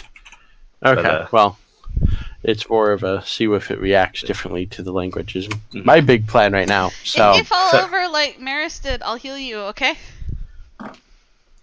I would appreciate that. You going with the Margie? No. Do you want to... I heard him screaming once. I'm fine. Hey, RG, can you take Dingus with you? Because I don't want him to get his ears screeched, okay? Probably a good idea. And Dingus pops his head enthusiastic to hear that. maybe the two of you should let Corvus know he's supposed to come see the Shire Reef. Just tell him he's in trouble again. He needs to see the Shire Reef. I mean, actually, wait. Who never wanted to see him again wants to talk Never. about, you know. Yeah. So, don't tell him he's in trouble. I want to be there if you tell him he's in trouble. I want to see his face. That's just mean. He's not in trouble. Just tell him that the Shire Reef wants to see him. I mean, why else would you want to see him? Maybe he's gonna go, hey, Corvus, you did a really nice job during the city, and I underestimated you, and you're a good guy, and, you know, you have my respect, and I've been very hard on you. It could be that. It could be nice things. It could be. Yeah. The question is you going to tell him that he's allowed to come back whenever he wants, or is he still going to be banned? I don't know. He might be just saying, hey, Corvus, come to the keep, and we're going to kick you in the shins when you try to walk in. It could be either way right now. But I'm just saying, let's keep the hope alive that it's a nice thing. Out of character, I kind of hope, my brain's going, you know, it'd be really funny if you didn't tell the guard he's allowed in. It would be pretty bad. It would be pretty bad. Okay. All right. Bye, RG. Right. Later. So, Come on, Dingus. and Dingus will sort of clamber up you and rest on your shoulder. Okay. I think he's been fat and happy on eggs and potatoes for these last couple weeks. Yeah. I have invented the potato that has a Scotch egg stuffed inside. Nice. So you head on down to the jail cells, and the actual door to the room is closed, but a quick knock, little shut aside, and a guard lets you in. Hi, And, we're gonna talk to Rick Beale. It's gonna hurt your ears. Hello. Oh no! You see Maris say, just closing his eyes, sitting in a chair, watching the cell. Hi, Maris. How are you Hello, doing? Rutgren. Hi, Maris. Are you okay? I'm feeling fine, although I'm sure I won't be in a moment. Do you want to step out of the room really quick? I really should not. He says, pointing at the door where Aurel is. If I'm hoping this won't go bad. If it is, I apologize in advance. Do you have any like wax or something you can put in your ears? He looks over at one of the candles that's currently burning and goes, I'll use my fingers. Okay, I'm sorry. Individualized silence spell. Enjoy yourself, he says, putting his fingers in his ears. I'll heal you after. And, Carrick, are you going to help Gifton up to the cell? Yes. Alright, so the cell door is closed, but you can sort of hold her up to the little look-in. And inside, you both can see Father Aurel is sitting on a bench, awake, and just sort of glaring directly at the door. And then you can see, just off his shoulder, Rick Beale, just being a floaty orb of fire and rings. Father Aurel's awake. Is the muffled noise that comes from him. Oh, he's still gagged. Mm-hmm. He's actually That's far more good. gagged than he is now. There is actually metal plating over his mouth. Oh wow, looks like it hurts. He tried something. I'm gonna kind of look. Does it appear to be like physically attached or just held in place? It's held in place by leather straps. Yeah. Okay, so they didn't use magic to weld it to him. Okay, because I'm like, even that would be a little bit too far. Come on, forgive you, Father Aurel. Hi, Rick And there is a sort of whirring of movement from Rick Beale's wings as you greet wings. Well, yeah, he has wings still, but rings as you greet him. Hello, Rick Beale. I'm gonna. Oh, sorry. I brought my friend Carrick. He wants to say hi too. Go ahead, Carrick. And I'm going to in Enochian. Hello, Rick Beale. And see if there's any. Both of you give me a insight check, and I'm going to let you have an advantage because you've been speaking to Rick Beale so often. We're friends. We're like pen pals, but not. Oh, and he rolled an 8, so I got a 16. Gifton, that spinning of rings around his fiery little form seems to slow in what you've now recognised as consideration. And then he actually starts to drift forward towards the door. Oh, I think he likes you. I take it you understand this language. What are you saying? I just told him I take it he understands this language. What language? It's Inaki. And then there is a ear-piercing screech for you, Carrick. Give me a con saving throw. Con. There's my horrible saves. I'm gonna use my inspiration actually on that. Okay. We're gonna attempt. We're gonna hope. Very nice. Okay. So it hurts, but it does not deafen you or hurt you physically. Yeah. Melt your brain. Oh, Yeah. actually, I have one question because I probably would have thought to do this beforehand. Can I have cast bless on? Yes, sure. On people, because I would like to have cast bless. I am using the ruling that unless there is pressing circumstances that would not allow it. Yeah. You can I would have put cast bless on Carrick, the guard, and Maris because I don't want them to get hurt. Yeah. Unfortunately, I'm pretty sure the bless won't save the first roll. So I'm Gifton. Yeah. What you hear is, I wish to speak to him. Okay.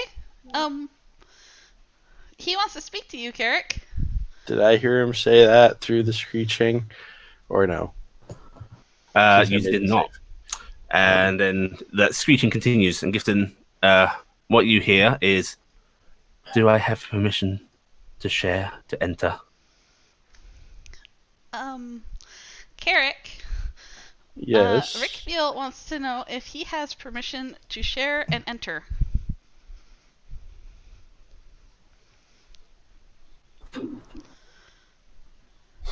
Out of character, I'm going to completely admit. Sounds like a possession, and I don't know it now. Yeah. It is a possession, so... It is. Is this what he did to you so you can understand him?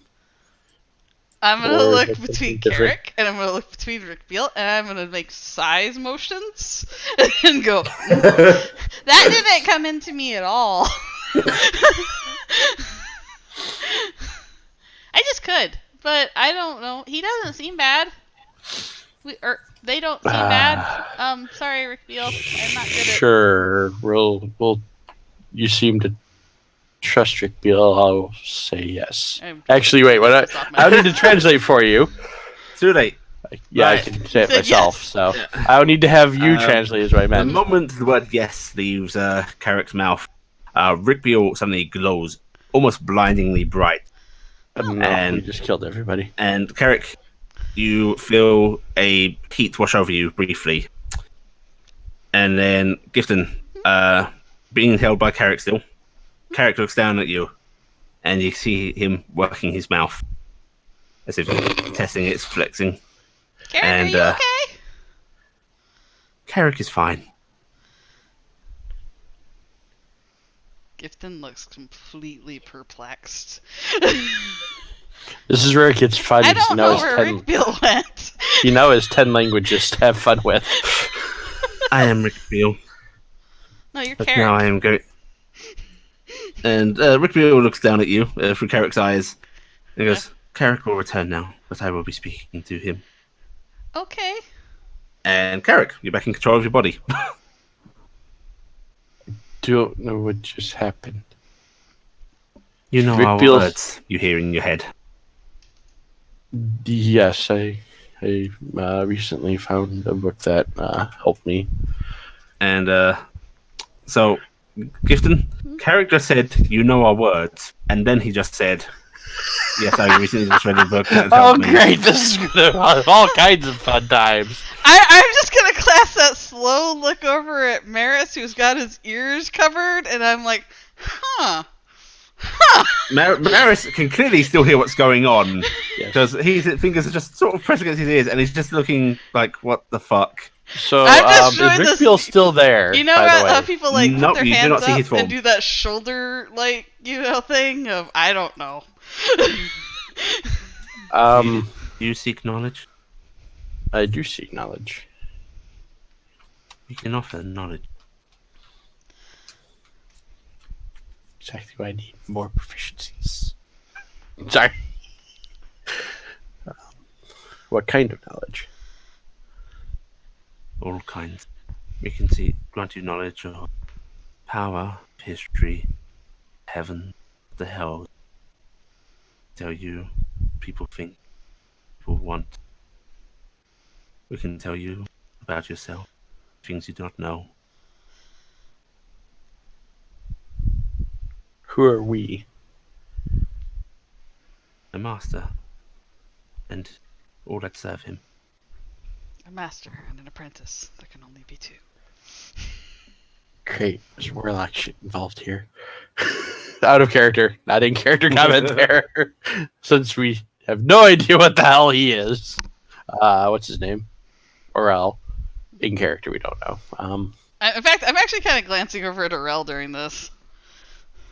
Orel can't do a whole lot. He's kind of... No, I just need. He has- Can he I has do an his insight eyes. check on him? Can I do an insight check on Arel? Yes. Because his face is probably It looks contorting during vaguely this. furious and it's turning red. You can in fact have advantage on this. This is very easy. Is he angry? Because he's always angry. You gotta roll. Okay. There is a mix of emotions on his face. There is anger, there is Betrayal? fear, and there is hurt. Huh. I mean, that's already entertaining in its own.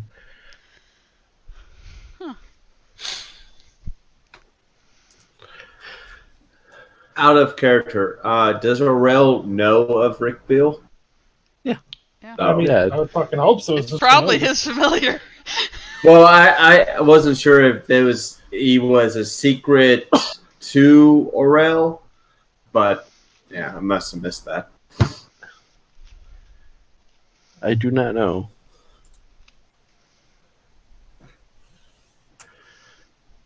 Yeah. So, Rick Beal answered you, and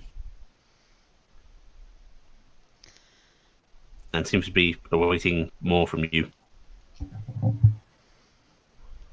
What is the cost? It depends Smart boy. depends what you want. A deed, servitude.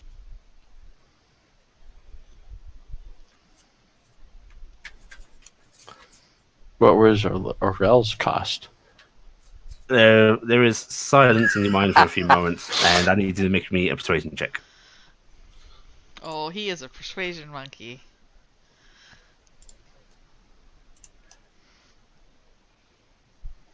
Wow, I rolled really low. You did. Wow. I wish you still had. You know, there might be one in the party pool. If you want to grab it. Does he not have bless? Oh yeah, Oh, you have yes. bless. Yeah, go ahead and roll your d4. Yep. I Actually, forgot you to don't turn that on. need to roll a d4 because the one would bump it enough. Okay. Let's on now. Yeah. Yeah. I forgot to get to flip on. Okay. Aurel's cost was a child.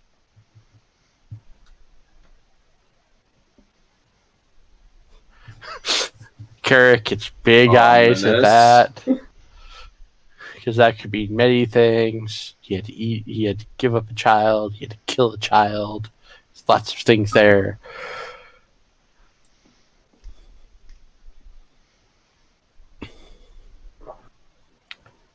What if I do not know at this time what I wish? You do not need to know at the time. I cannot grant you what you request, but if you wish to seek it, I can tell you where to go.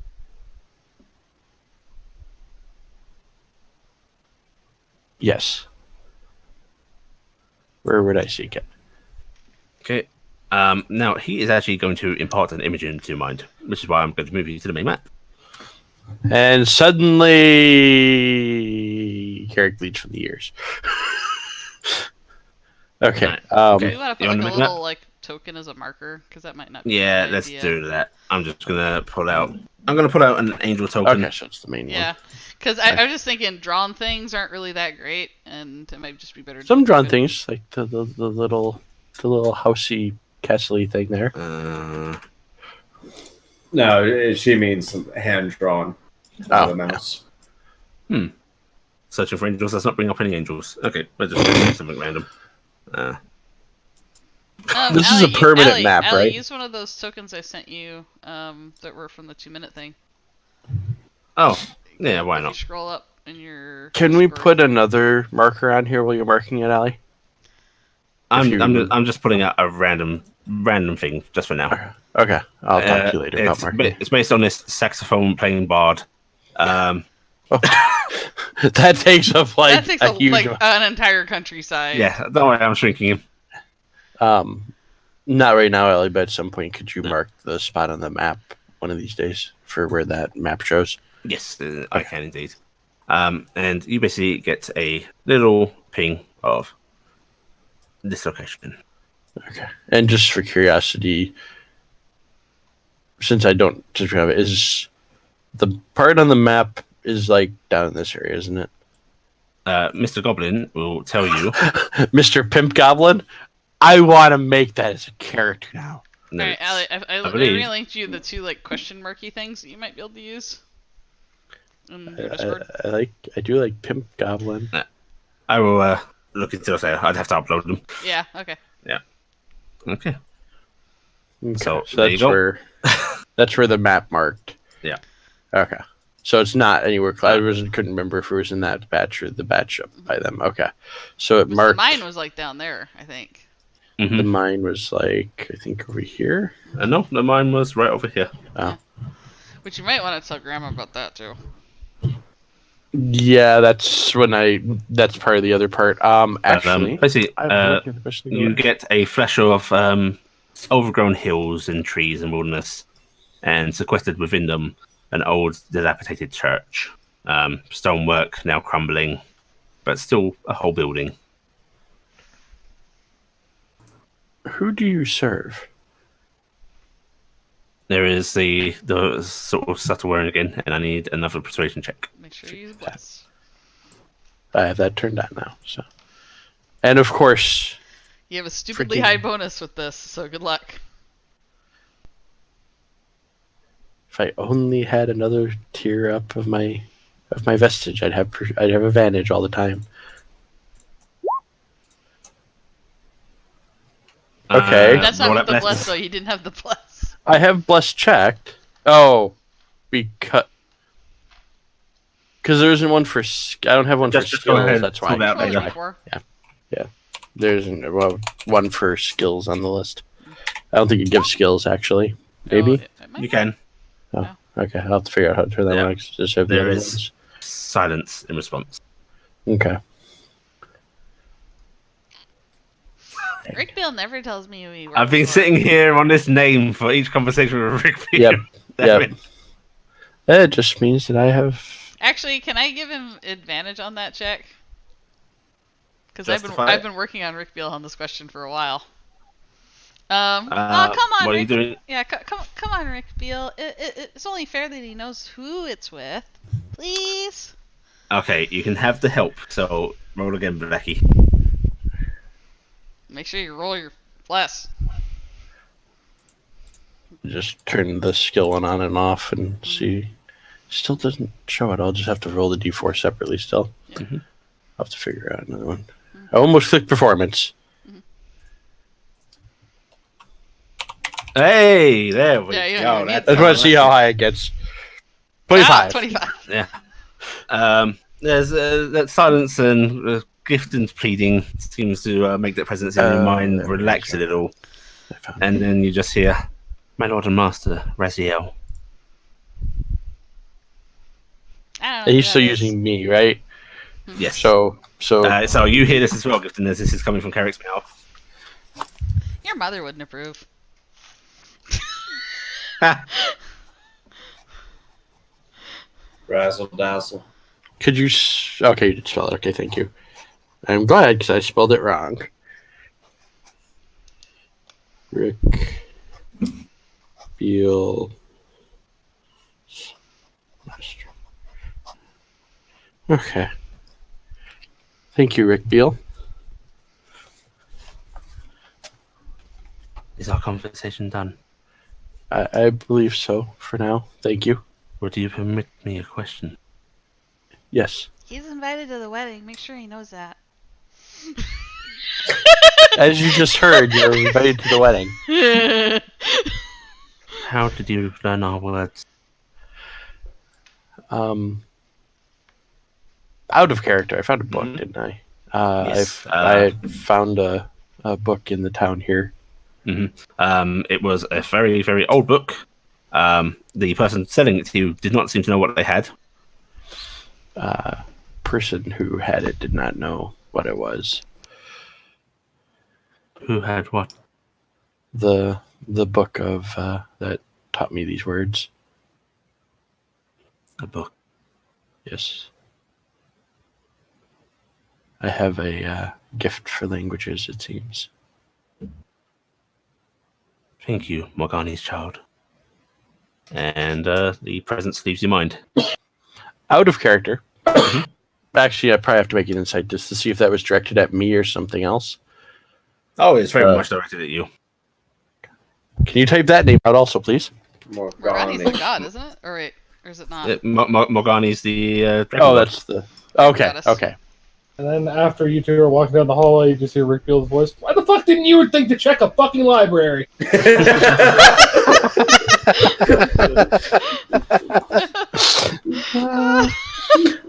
It was here the whole time, you moron! We were looking for that for decades. And the curiosity, Allie, Yes.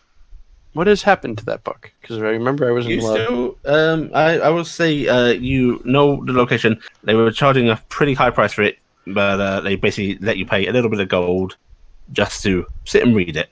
Okay. So they have it here. Mhm. Okay. Is it actually in the town, or is it one of the parts? It's in the town. I would say a shop that finds things for nobles. You know, nobles. Hey, I want this rare book. They go and source it. Okay. Acquisitions Incorporated.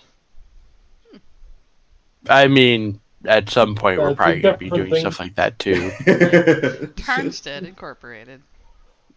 No, we're going to Limited stay. liability. The price they were asking for the book was about 400 gold pieces. I know someone who probably could have paid for that, and still probably can. What? Looking at gifted out of character. What are you talking about? I spent all my money on party shit.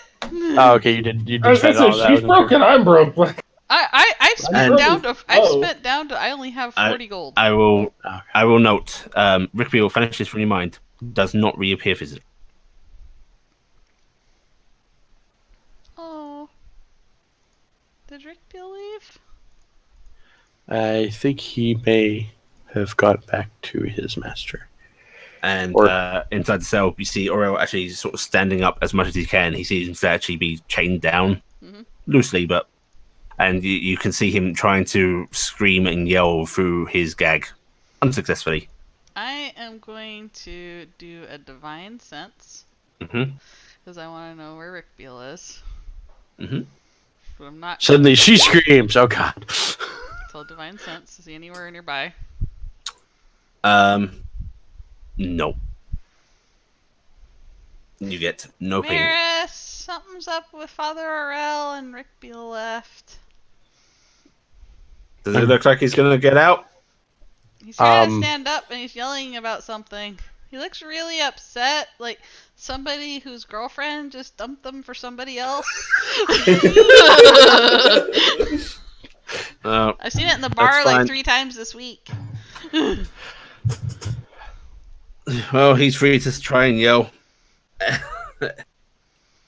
And Mara sort of leans back in his chair a bit. This is something upsetting him. I don't care. I think I broke his familiar. Oh, good. It creeps me out. I'm going to give an insight roll on this. On what? On Father Orell. He again. You get those same flash sort of things from him as he did before. The anger, the fear, but there is that added deep despair and loss. Oh, Gifton looks sad. I better go make sure everybody's healed up. I'm gonna go tink the guard and Maris for whatever damage they may have taken. Maris seems fine, and that guard actually left the room the moment he started talking. Smart man. I'm sorry I broke your friend. He sent it to Aurel? Oh, wait, he sent it to Gifton. To Gifton. Okay. Yeah, Gifton actually looks sad. Do you think Aurel he's murdered gonna come people. to the wedding? I hope so. Yeah. So yeah, you got that exchange. Gifton, you heard the entirety of that exchange as well. It was really awkward. Yes.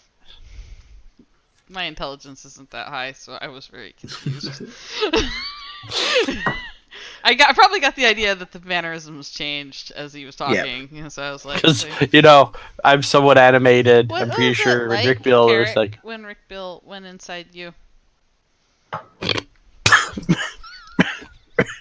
glad I was. Are you pregnant now? It felt like sitting too close to a fire. Felt like sitting too close to a fire. Are you gonna have an Azamar baby now? Men don't have babies. Yes, they do. How do brownies work? If you pray hard enough, anything's possible. I've learned this from the Goddess of Love. There's a whole chapter on it. Yeah. The Church of Tomorrow goes, yeah, it's true. I think we need to look into this name. It's apparently quite painful, though.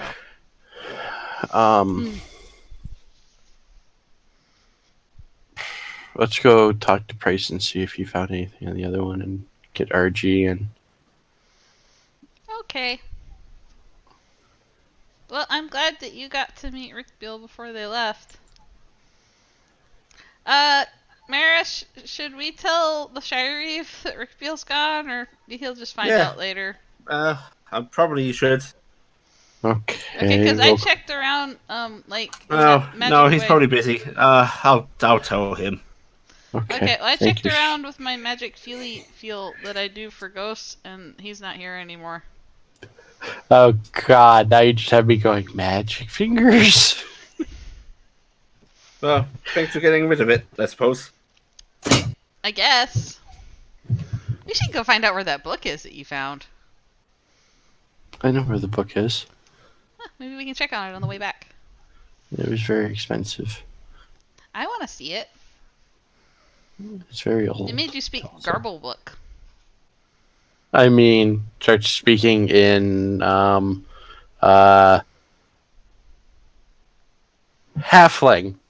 I mean, I kind of do that already.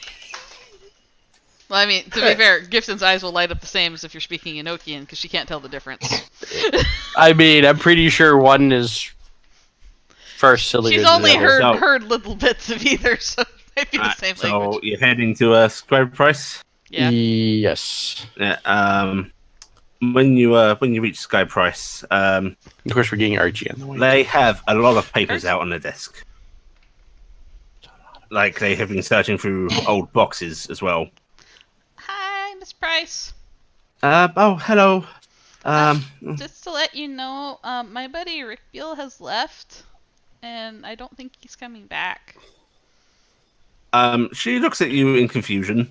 He's the little magical guy that was up in the corner of the cell of Father Aurel? Or else Ah, okay, right. Okay. we kind of broke it. I'm very sorry for you. I'm sad. I, I don't think he's I'm coming sure- to the wedding. I'm sure he'll be there in spirit. I'm sorry. That's the best thing about this whole thing. Is I don't think you could be at the wedding. Well, bad news and good news. So nothing about any mountain expeditions from us. Mhm. I do have, however, Terrell, one of the adventurers, did pass through here a couple of years ago, and we do have notes of where he primarily operated from. Where did Okay. he come from? He worked mostly out of Leifwick.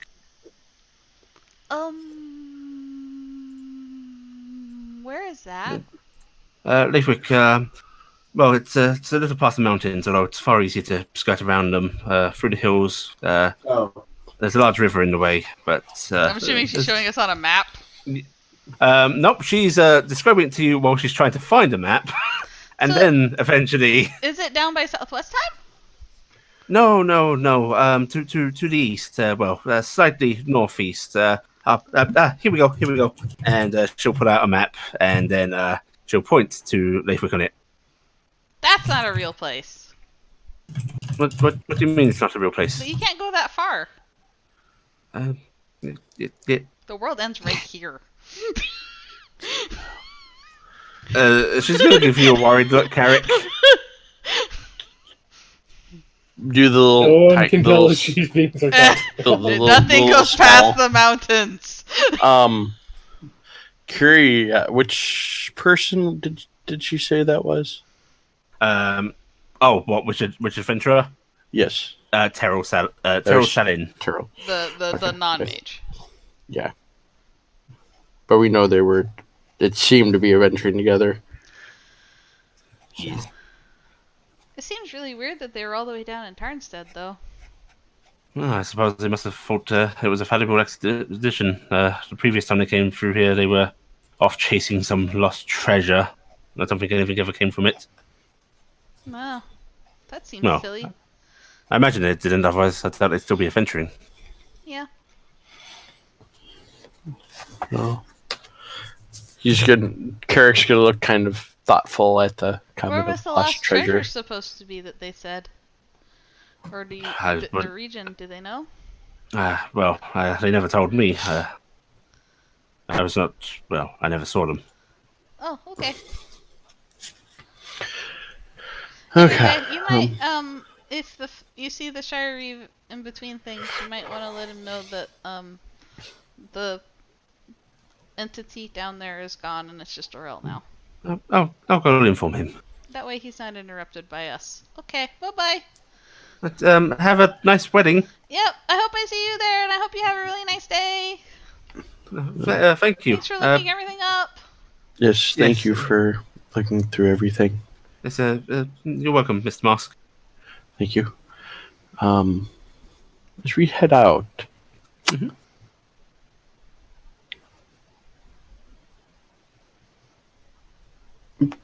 kind of want to check with Capay about that mine. That's on the other side of the city, so it's not really heading out. I know. Head out No, I'm first. commenting that. He's Like- saying that as you head out. Oh, Like okay. as we head out you're of saying that. Yeah, the yeah. garrison, Oh, I you want made to the talk to him comment of about it? We could. Well, I mean, we can leave word at the gate that we'd like to talk to him about it. But we Yeah, have to I wait mean- for him to summon us because he's kind of important. yeah. It doesn't have to be today. I'm Okay. just All right, we can do that that. comment about treasure has me a little concerned. All right. Maybe you should put your. She makes the motion like the scarf. Now, out of character, because I've done this a couple times, was that mine talking, or did I have to talk out loud? That was you talking out loud for both voices. No. Sorry, I should correct for Grandma. Oh, for Grandma? That was mental. Okay, so then I'm fine with that because I just wanted to make sure I wouldn't be standing in the middle, walking through town, talking. Very one Actually, time. actually, no. You would have had to vocally reply. Yes. Yeah. Okay, so then I'd not until we get back to the rooms. I don't want to concern people with talking to myself. We could duck into an alleyway. I can. If anybody asks, I'll just say that you're talking to me, and I was talking really quiet. Look at RG. Archie Archie's ran off long to gone. go get Corvo Oh, a long I've time been ago. gone for I a thought you while. just raided for us. Okay, Oh, never mind. she ran off to go get No, Corvo. she bailed. Her and She's like, Dingus "Okay." were out of there. That's why That's you're my true. only ride Yeah. right now. Okay. Sure. I'm gonna Duck into an alleyway. duck into one that seems not to have people in it, or many people walking by it. Mhm. Because, and put the scarf on. Okay. I'm gonna adjust it- the scarf for you so it looks pretty. you stand there for a minute with the scarf on. And 2 minutes passes. 3 minutes pass. 5 minutes. And then there's a Derek's thing in your a mind. little worried. Carrick, dear. I'm sorry. Do you need me? I talked with the with the scribe. Those two adventurers did not get a job from here, but they were looking for a lost treasure. And they've been out working out of Leafwick. If we get out in that area, I'll see if I can find more. The other thing, our noble benefactor here had. This is really strange because it's like you're talking to somebody, but I don't hear the other side of it. So it's really different than what you did with Rick Beale. Yes, it is. It is nice not talking for two people. But Uh, it's nice not talking for 2 people. Oh, sorry, Gifton's here, and she just made a comment. I had someone's familiar possessed me for a little time. Do give her my greetings, and don't let. How did the familiar possess you? It's a servant of Raziel.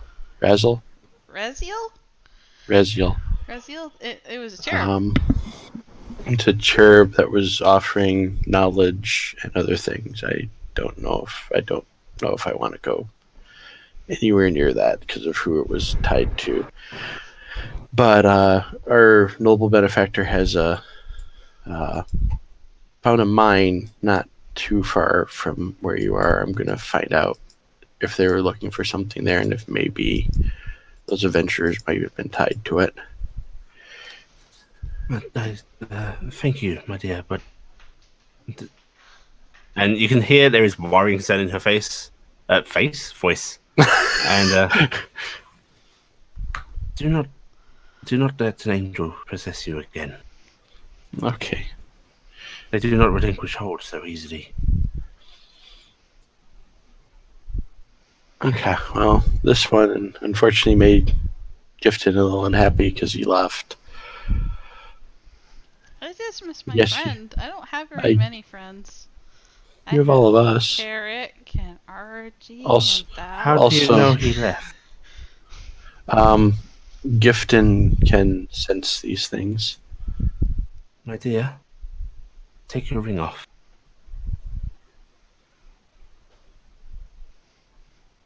Oh, okay. I'm like suddenly aware like that. I take the band off. And ask her to send again. Gifton? Yeah?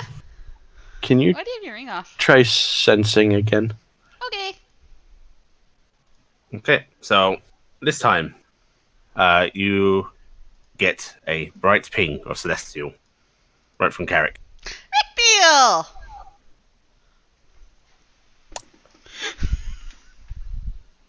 And, Masks. I remember Carrick. that. and Carrick's voice says, "Yes." Hi! I thought you left. I am still here. Okay. Carrick, that burning presence recedes again. Did I put the ring back on? This is something I didn't know about the ring. Mass magical things. Oh, did I didn't tell you about that? No, I didn't actually know. That's why I was making it. Congratulations. You know, I mentioned that each of the Infested Juice has hidden properties. Oh shit! so- Sorry, Allie. I shouldn't have said that. Well, I mean, it makes sense now. Okay. That's why it was tricky detecting you with Capetti's brother. I understand, but that's a very important thing to never take the string off unless desperately needed. Because, don't want to be shoved in the military. See, I moved that property. I'm not sure how. I did too. Yeah. I seem to be We discussed it at some point. I'm not being hugely secretive about it, which is why this is amusing to me. I thought it was remember. actually on the ring. That's why I just Yeah. Oh well. I don't Whoops. think so. I'll have to take a look at the list again. No, it's not on there. Okay. Tell Grandma I said hi. I did. Oh. Oh, wait, no, she said, sorry, it's the other way around. She said hi to you, and Grandma Gifton says hi back. Slow on that. Also, tell her Rick Beale's apparently still here. I got that idea, and I have a feeling But did she you may tell her? already know. Yes, you're right, Grandma. He is still here, or she. I don't know what gender they are. They don't have a gender. I told you, it's all gears and burning. There is silence on the other side of the line. I see Gifton saying it's all gears, and then she drifts off into looking into nothing and burning. There's silence on the line, and she says, "But it's not making you do anything." Doesn't seem to be, other than occasionally talking. No, perhaps ask her to leave, dear. And there is a tinge of worry in her voice. Rick Beale. You feel that sort of warmth in your mind Like, again. You got a lot of voices and presences in your head right now. This is the There's weirdest head names. alleyway conversation we've had to date. I mean, I'll be honest, it's pretty much the only alleyway conversation I think you've ever had. I'm also going to say this is also the most awkward person to peanut hold me gallery. right now because it's like 3 people in one head. Would you be able to unpossess me now? My presence is not welcome. I don't want to make him mad. Out of character, not in character. Oh, God. Maybe say not in the body right now. Not in my body right now, but Gifted would like you to stay around us. Looking at Gifted. I like Rick Beale. They're pretty. They have a really bright light. So my permission is revoked.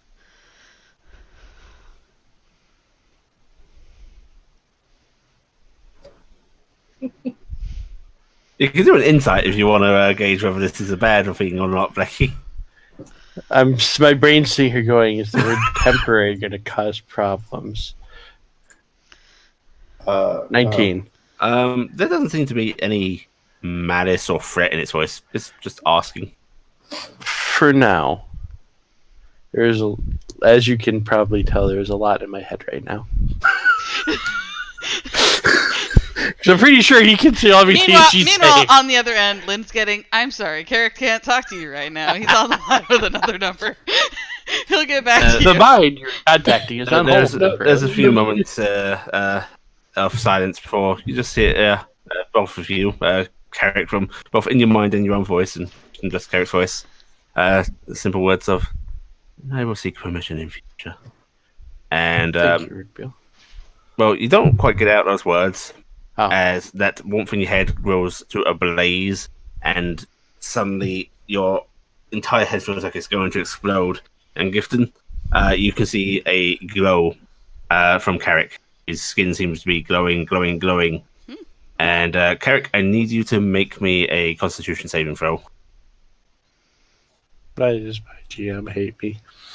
You just kicked an angel out of you, and Allie watched Oh, a lot of God. Supernatural. 13. 13. Gifton, you see with a flash, With a Rick Beale reappear by Carrick, and then suddenly flame out of existence, and Carrick collapse to the ground. Oh no, I was on Carrick. Yes, congrats. You're on the floor now. Carrick. Carrick, you are basically going to be unconscious for a couple of minutes. Help! All right, you know what? Thaumaturgy, loud. Help! Oh, Jesus. Okay. That'll get a response. You see, you're in a back alley, right? Yeah. You'll see a couple of curious but wary civilians sort of poke their heads around, and then in a minute later, a couple of guards actually appear and start running down. Yeah, they probably actually alleys. know the sound of my little voice by now, and they heard it Uh-huh. loud. And Miss Brooklyn, what's Something's wrong? wrong with Carrick.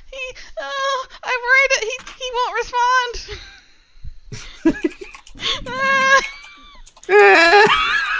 The thing came out, and there was fire, and then he fell down. One of the guards actually comes over and actually takes off his glove and starts checking over Carrick.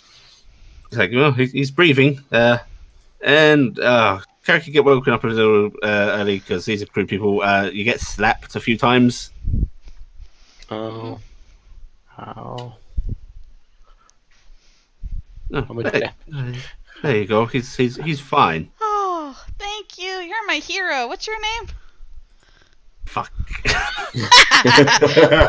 Quite the name there. You could reuse a name. Nope, not reusing names. You are going to get the Francine. name of.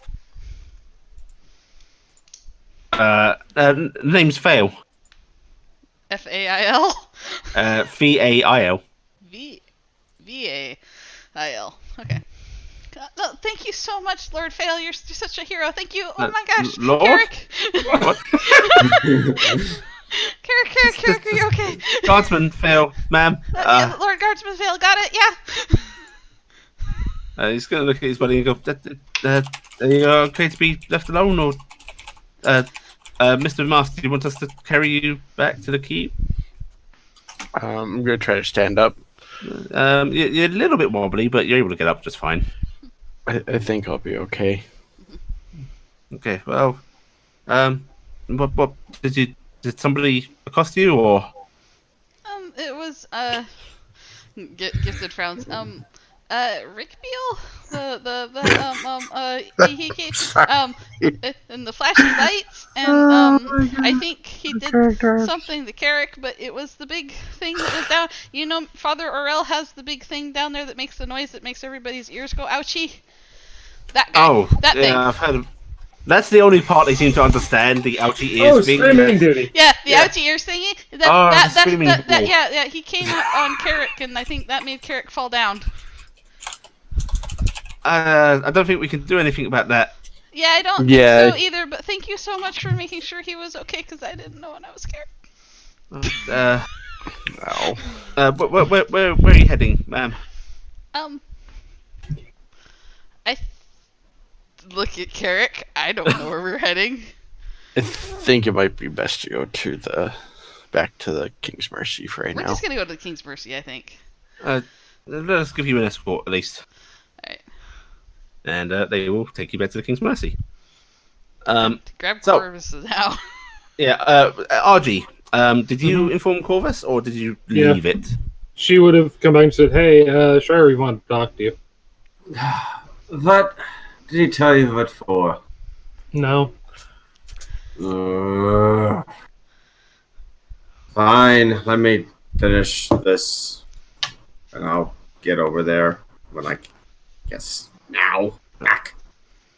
Alright, so you head off for the keep with a bit of a grumble. Step, click, Yeah. step, click. Yep, still walking with your cane. You do not pass the hole that are now converting down an alleyway somewhere. And you head up to the keep. You know your way around okay enough to go ask the scribe, who, upon the sight of you, sort of stands up and Mr. Adelas, Yeah, I'll take you straight to the Sheriff. Yes? I believe that was the request. Yes. And she'll start leading you along. You take him directly to the Sheriff's office, and she knocks on the door and says, Sir, Mr. Adelas here to see you. It's like, oh, enter, please. And she'll open the door for you. Enters, nods to the scribe. And she nods back and closes the door behind you and heads back to her desk. Mr. Adelas, take a seat, if you please. Sure. Sits down. A few things to go through. First of all, he takes out a scroll from beneath his desk, and it seems to have a rather official-looking ribbon around it. No wax seal, but something meant to be opened and closed again, you know. And he puts this across the desk to you. This is for you. Takes the scroll. Are you going to look at it? Or are you going to leave it closed? Ask, may I? Certainly. Opens it up. While not of military notation, there's no thing of in service of. This does seem to be a recognition of medical ability. It's essentially the equivalent of a medical license.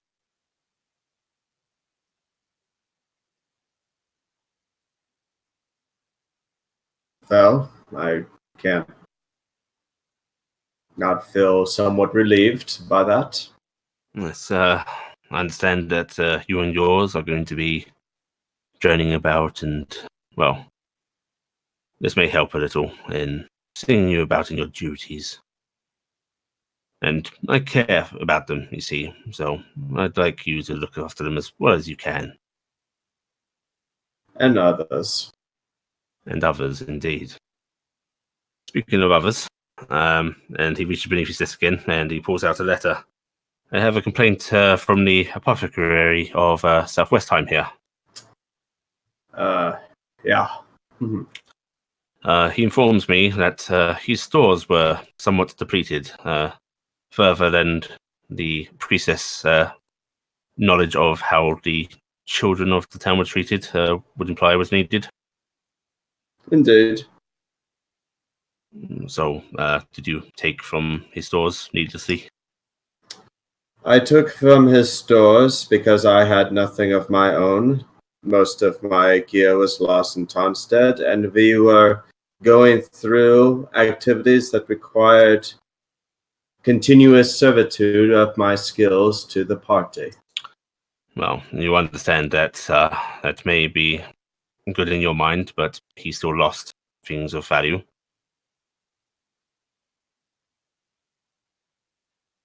I am aware of that. I can't put much complaint in my own failings of a person of medicine, as you are well aware.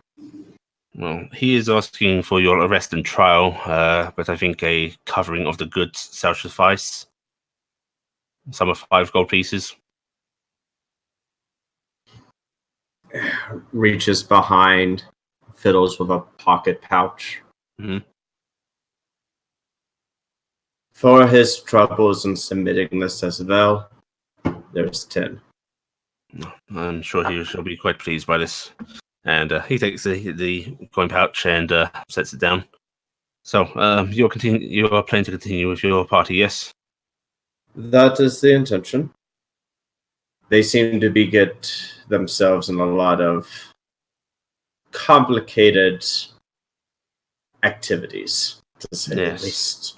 Throwing themselves into danger, as heroes are wont to.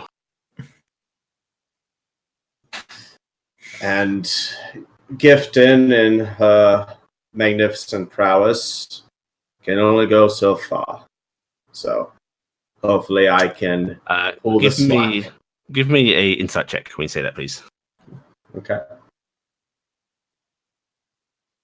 Ian, where's my character sheet? There it is. Okay. Yeah. No, You don't notice anything particularly off.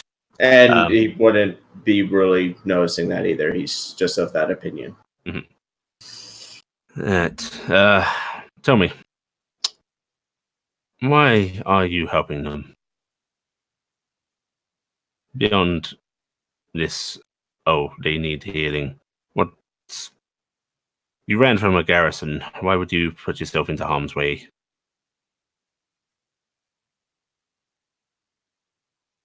Do you like them? They are more companionship than I previously had. They seem to be more amenable to my attitudes, with some questioning of some things, but more of a friendship, I suppose. Well, I suggest you keep your friends in mind then. I'm sure they would not condone your actions. And frankly, they reflect terribly on them. It's only by my personal knowledge of their character and deed that this is not reflecting badly on your new mercenary company. I had mind to bring Faldir Forgehammer in here, along with your presence, but I decided we would handle this between us. And there is suddenly a look of anger on his face as he stands up and he leans forward across his desk. Get your actions in order. If you ever steal from my garrison, or any garrison under my jurisdiction, or anyone I know again, I will have your head. You stole from my medical ward in the time of crisis, and it is only by the good nature of Gifton Brotgren and her healing that men survived that.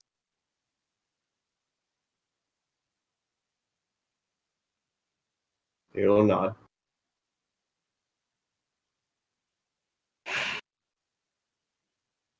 I do not know why you do what you do. But never again, Atlas. Not here, not under my watch.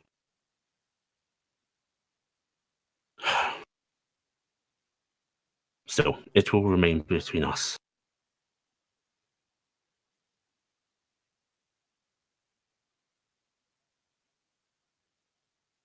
Agreed.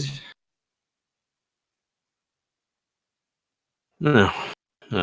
You are welcome in my city. You are welcome here, but keep that in mind. This is mainly for your party's benefit, not yours. Do try and... You're clearly a capable doctor. You don't need to...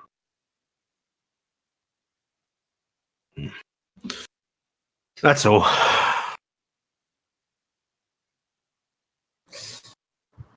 Well, I will get back to mine studies then. If there is anything that I can do let me know. I'll let you know if your service is required. Guten Tag. And he just nods at you coldly and gestures at his door. And he will turn and leave. Okay, so you head out his office. Where are you heading?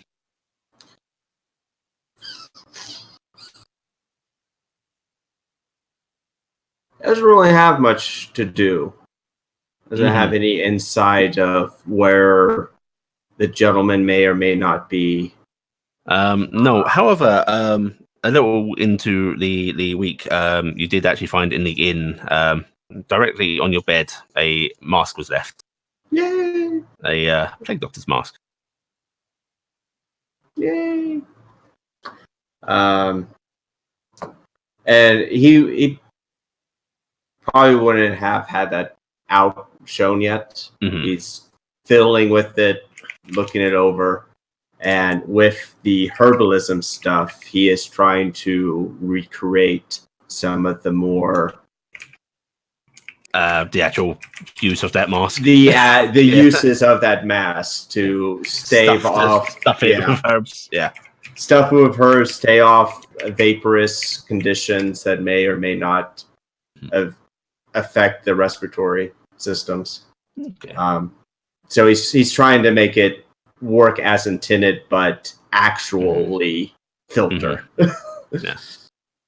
So if you want me to do tinker tests on that, you What I'm actually going to have you do is you're going to find out how well this works the first time you try to use it. yeah, it works. That makes sense. Okay. Well, we have half an hour left, and basically the next step is Gifton's wedding. Yay. But it's a little bit more than half an hour, I think, and it would be nice to have Faldy here for that, Yeah. as everyone's participating. So if you don't mind, I think we'll call it early. Well, Unless it's anyone actually has calling it something. on almost on. Yeah, time. we're on top. Oh, that's On right. time, Yeah. But But if anyone actually has any, Actually, did we want to let Blackie do his thing with Capet? yeah, do you want to do that, Blackie? I would be fine with that. Because Okay. otherwise it might get forgotten next session, and I'll feel bad for him. Yeah. Okay. Blackie, are you taking anyone with you? Are you doing it on the same day, or are you arrange? It's gonna as probably midday when I got knocked out by a cherub depossessing me. Like how the depossession is more painful than the possession. Yeah. Well, to be fair, in Supernatural, the depossession usually kills people, so be thankful. They usually burn you out. I'm going to, after resting for a little bit, I'm going to go and try to get a hold of Capet. And okay, you're going solo. If anyone's around and wants to go, of course, I'm not going to say no. I'm going to let everybody know where I'm going because it's knowing my luck, I'll die otherwise. Random rock from sky, die. Oh. Hey, Carrick, now that you're awake, guess what? I bought 3 chickens. A cow. And from the outside, you do hear. Does Dingus know? He named them already. Dingus is bopping his head at the chickens. And the chickens, of course, bob their heads back because that's what they do. Oh God. We named that one Egg, and that one's Egg, and that one's because that's what Dingus calls it. Yeah, and you do see Dingus hiss out what is clearly a cockerel, a rooster. Okay, I was just saying, is it actually? I was just gonna figure it was a rooster. So. Oh no, it's a goose that got mixed in with the chickens. I mean, they lay bigger eggs. You know how happy he'd be for that. Oh yeah, he'd love goose eggs, but we're not getting a goose. No, there would be a brawl between Dingus and that goose, and it would never stop. I can't wait for Kara to see them. I think he's gonna love them. Are we going someplace? Is this part of your wedding? No, I thought that when we start going places, we're gonna need Oh, stuff. okay, that makes more sense. 'Cause I don't know how brownie weddings go. I hired a little boy, and he's been helping me go around, and I got a couple of his friends, and I paid them all about 5 gold, and they've been helping me carry everything when you guys are out, and we bought a whole bunch of stuff, and I've been loading up the wagon, and I can't wait for Cassiopeia to see how heavy it is. Are you planning on making her try pulling it the first time? Just no, see but how heavy it is? But I bought Corvus a horse. That's good. Hopefully he doesn't fall off. I don't think it likes Clop very much. This might be because Klopp knows the secret of going on roofs, and pretty sure other horses don't. I hope Clop will like me someday in a way that we can just coexist, that I can forget he's there and he can forget I'm there. It'd be good. Anyway, where are you going, Capet? Yeah. Do you want the horse forgetting you're there? That seems like a recipe for disaster. Yeah, good point. You can forget he's there, and the horse can be acutely aware you exist. I'd go with you to Capet. RG, do you want to go to Capet? Cassiopeia, do you want to go see Capet and his daughter? What? Also, we have chickens now, Cassiopeia. And a cow. And a cow. Oh. What? She's. I can't milk it, though. Gibson, Yeah? would you mind not bringing those in here, Elias said? Whoa. We're gonna need a bigger stable. Yeah, I'm starting to cover that. I think we might need a larger cart too. No, the cart's pretty big. I mean, Should you be able to hold the chickens and the I got a cow? big cage for the you got. chickens. Hold on, put the cow. I mean, I'm pretty sure cows don't move as fast as the horses will with it. No, Wait, we they're just- able to keep pace as long as you just move Oh. at a steady travel Yeah. pace. Okay. Steady travel pace. If we're gonna go into chase mode, we're unhitching the horses anyway because they can't carry their wagon fast. It's Oregon Trail hauling the extra cattle behind. No, the we're wagon. not dying of dysentery. Okay, It is right, not we're over Oregon time. Trail. Let's get on track. Okay. Capay. Yep, let's go to pay. I'll go with. On the road again. Alright. Corvus, do you want to I think go? I'd be there. We're going to Capay. Come on. Limp along, right. little doggy. Right. So, head into the bay. You know, I Okay. can fix that really quick. It is not to be fixed like that. It is a means to an end. Oh, I thought you were making the cow sound again. I was very confused there, right? You're fixing it. Well, As Okay. you you know, you'll head off to Capay. Corvus refusing magical healing. again. This is his want. You are admitted by the guard straight away, into the grounds at least. And a butler comes out to meet you all. And hello, my lords and ladies. Lord Capay is in a meeting right now. If you wouldn't mind waiting in the sitting room. Oh yeah, we can wait for as long as you need. We didn't have an Would- appointment.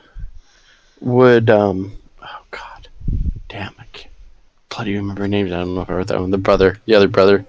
Callan? Would Callan be available at this while we wait by any chance? Yes, my Lord Capay, he says, using the exact same title, is available if you wish to see him. Would I be able to talk to him more? To give thought my Callan impressions, I Capay is the assumed. is the middle brother. Uh, But Callan Capay is the middle brother. Oh, I wanna shit, say- the real brother's here? Mm-hmm. He Oh. said he was arriving soon. So, Oh. because we're waiting, because we actually want to talk, because someone may want to talk to two of the brothers sorry. right now. We actually were hoping to see Lord Callan Capay, if that's all right. And we don't, also- we don't wish to disturb the Lord of the House, if that's all right. Yes. Certainly. I'll take you to him now. also, what is the other brother's name? The third one. Lucian. Lucian. That's Lucian's the one I little need to brother. remember. Is Lucian also available maybe before we leave? I believe my Lord Capay is available, yes.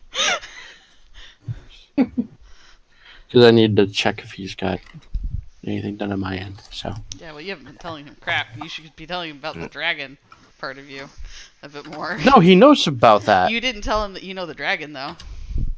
Like the type. Oh, that.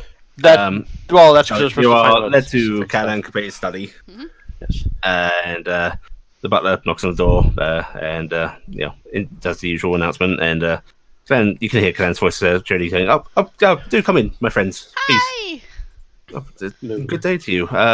It's so good to see you again. I'm sorry we're coming without making an appointment, sir. Oh, Lord. it's no worries, please. I hope you're well. Mostly. Carrick was possessed by a cherub. Not anymore. Indeed. That is not why we're coming here You to know talk the one about. that's been hanging out with she looks like she's having trouble. You Father didn't bring that scratchy little Orwell, pretty. the guy from Landor House that's in jail that's going on trial tomorrow. Anyway, that's Rick Beale, and we've been talking a whole bunch. And we were talking, and then he wanted to talk to Carrick, and then he got in Carrick's body, and he rode around in Carrick for a little bit. and Everyone then- else, you can see Callan's eyes sort of like glancing over you, Okay. almost as like, is this? It's okay. That's enough, Gifted. But oh, You don't need to go into complete detail on that. oh, are we not telling him Um, everything? I mean, explaining that it What took the fuck did you people do with that possession. screechy little bastard? He's not a screechy I- little Ooh. bastard. We'll talk about that Looks later. to me. Yes, I don't mean to be Um, rude, my friends, but my time is pressing. I had a question, sir, about the mine location. The land deed? Do you know who it was from, or what they were looking for originally out there? Oh, well, I mean, it's from the Brastian government. We asked to purchase the land after we discovered some mineral deposits there. we sent men out, you see, to check locations of interest. Did they have any other Did they find anything other than that out there that you know of? Other than the mine, not that I'm aware of. No. Okay. We've had a couple things come in. Just checking some loose ends. I'm of some gonna stuff. be like staring at Carrick in like trying to be a meaningful way. Callan's our friend, Carrick. I still haven't gotten everything through with Lucen, but Oh. Lucen knows what I am already, so and he was the next stop. Not far from that mine, my great grandmother lives, who is a dragon. Give me a perception check, please. That's not my great roll. I don't have plus anymore. And anyone can, by the way. Yeah, I'll do a perception. I'm turning. Oh, bless does not affect its guidance. It should be affects insight. skills. Fuck it, it's perception because I've already asked for it. Well, in that case, you could technically boot mine up to a 19 if you wanted insight. Because I just Insight? Anyone? Insight. And I mean, you can just add the extra. well, whatever. anyone that's a 10 or higher. Okay. Worse. Yeah. Anyone that's a 10 or higher, you see the look of surprise on Cannon's face is not real. It's feigned. It's feigned surprise. Yeah, his brother probably told him already. Anyway, we have a magic map that leads there, and we were worried that people were trying to go hunt his grandma. Basically. No. So I was curious about the she mine. lives near the mine? Get the map out. Pretty close. I'm gonna pull out the magic map and do its thing, and yeah. From what I understand, this is actually directly to her area. To her. I can see why that would be a concern.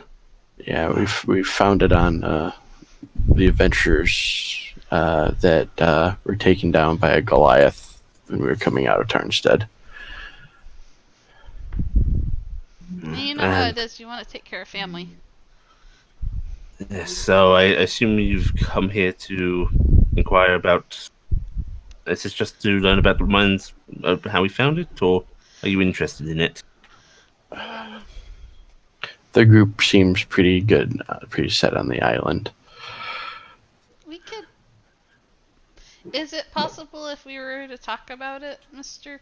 Callan, Sir Callan Capet, that we could still trade?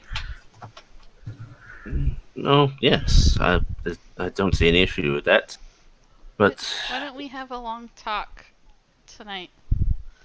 Why don't you give me a couple of days and I'll have a think on how I might be able to help as well. I can't guarantee anything, but No problem, sir. My grandmother knows that the mine is nearby, so she's just making sure to stay away. Keep wards and stay away from it, so she's not draw attention. Tell me, your grandmother, is she amicable to humans and other such races? She's really nice. Looks at self a little bit. I mean, given his Yes, genealogy, I would. That also. I mean, no offense, but many a child has been born from a flight of fancy. No, she loved my great grandfather. So. Dingus thinks she's really pretty. Dingus bobs his head enthusiastically, and you can see Cannon's face go briefly confused, and there's that look of somebody getting images they don't quite understand. Oh, great. Yeah, he does that. Carrick had her meet all of us, and she was very nice. And she came into town once that I know of.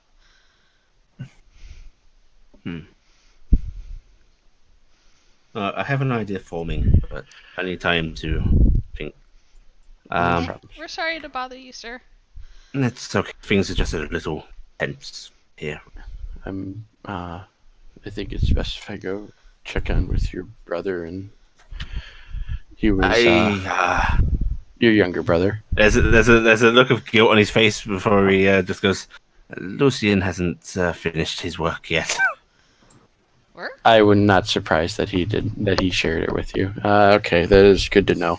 I will not bother him. You might want to tell him, Lucian, a little more though, because He- you didn't tell him yeah, anything to narrow anything down. probably. Yeah, I should see. I need to bring that book back to him. It was heavy. Gifton almost got smushed by it. Have you read your book yet? What the dropping crap on people? I didn't drop it. Did you read your book yet? You're talking about the book of dragons, or well, technically I know who it is already. So Cheated. Went right to that I figured he chapter. probably did, but he knew who it was, so he knew more or less what to look for. Yeah. Enough. I already knew her, so I kind of curtailed it to her what I would find. Should probably let him know. Kind of was a little unsure about letting him know, but at this point, it's probably for the best. Since you know now, I can pass on word if you wish. Gonna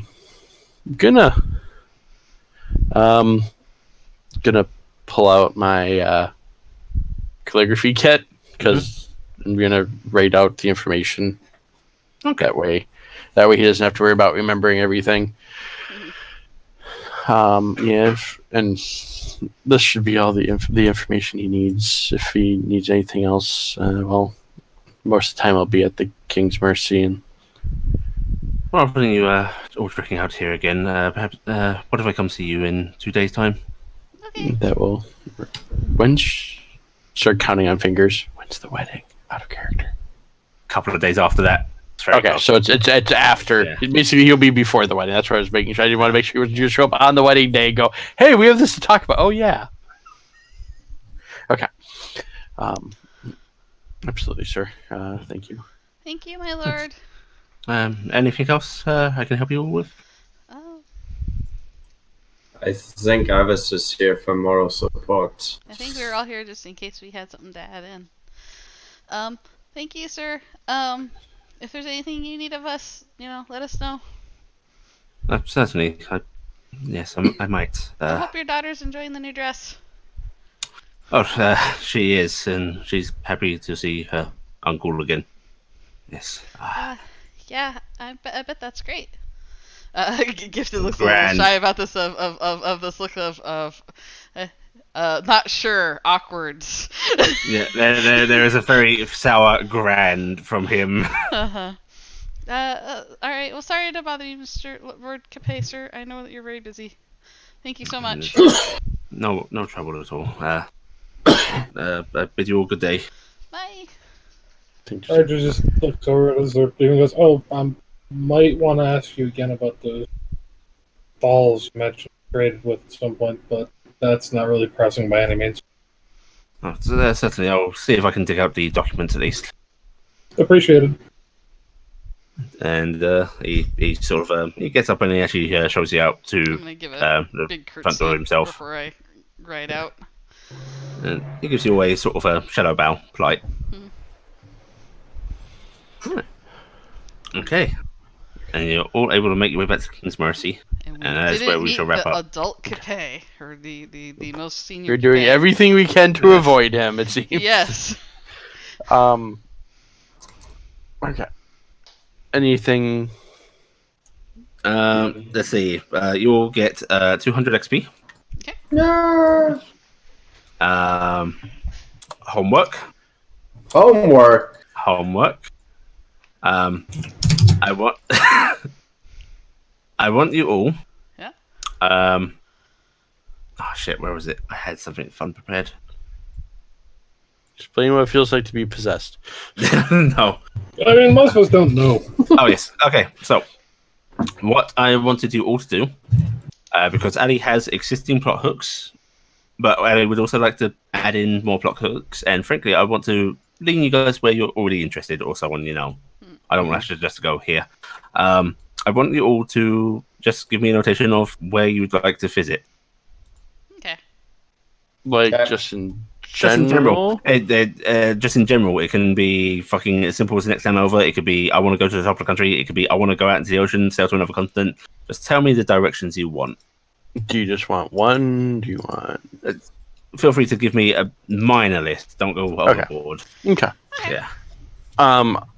Anything else? And also, like, if you can do it just personal, don't worry about what each other thinks. Yeah. If you just guys want whatever. to further go and then, like, hey, the group kind of leans this way, that's fine. But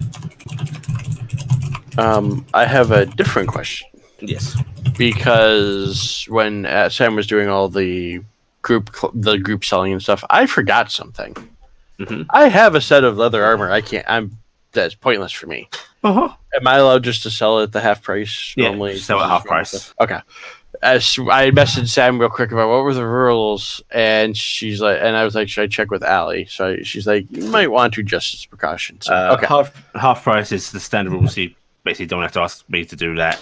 If it's like normal anything, it's if you want to negotiate better prices, such that I'm guessing same thing would actually technically go for like something like a magical item or something. If we for some reason had one we're trying to sell it, that's probably not something we just sell normally. Yes, that we will have to actually handle. Okay. And the second question: if we notice stuff that we suddenly go, dang, I wish we would buy that, can we still buy stuff as long as we have the money? Just like generic, regular. Well, for yes, year? Yes. Okay. You guys haven't technically left the town yet. Yeah. This floating 2 months of time is yeah. And I have a random question for you. Yes. It's not something that exists. Tarot decks. There's not an actual tarot deck in D&D like prices. Just a regular deck of card price. Deck of cards depends whether you want them printed or handmade, schooled, whatever. Okay. A handmade set just from some merchant. It's not going to be too expensive. Proper print, nicely painted set or such. It's going to be pricier. So it depends what you want. Okay, I'll think about it because I'm like, I could. Carrick could make a tarot deck. That's the thing. That's the other thing I'm pondering. So you're I an just curious artist about. now. You're a painter. Right? Yeah, you I have got painter, calligraphy, right? painting, and calligraphy. So yeah, you can easily do that. So. All right, I am going to stop this recording. Mm-hmm.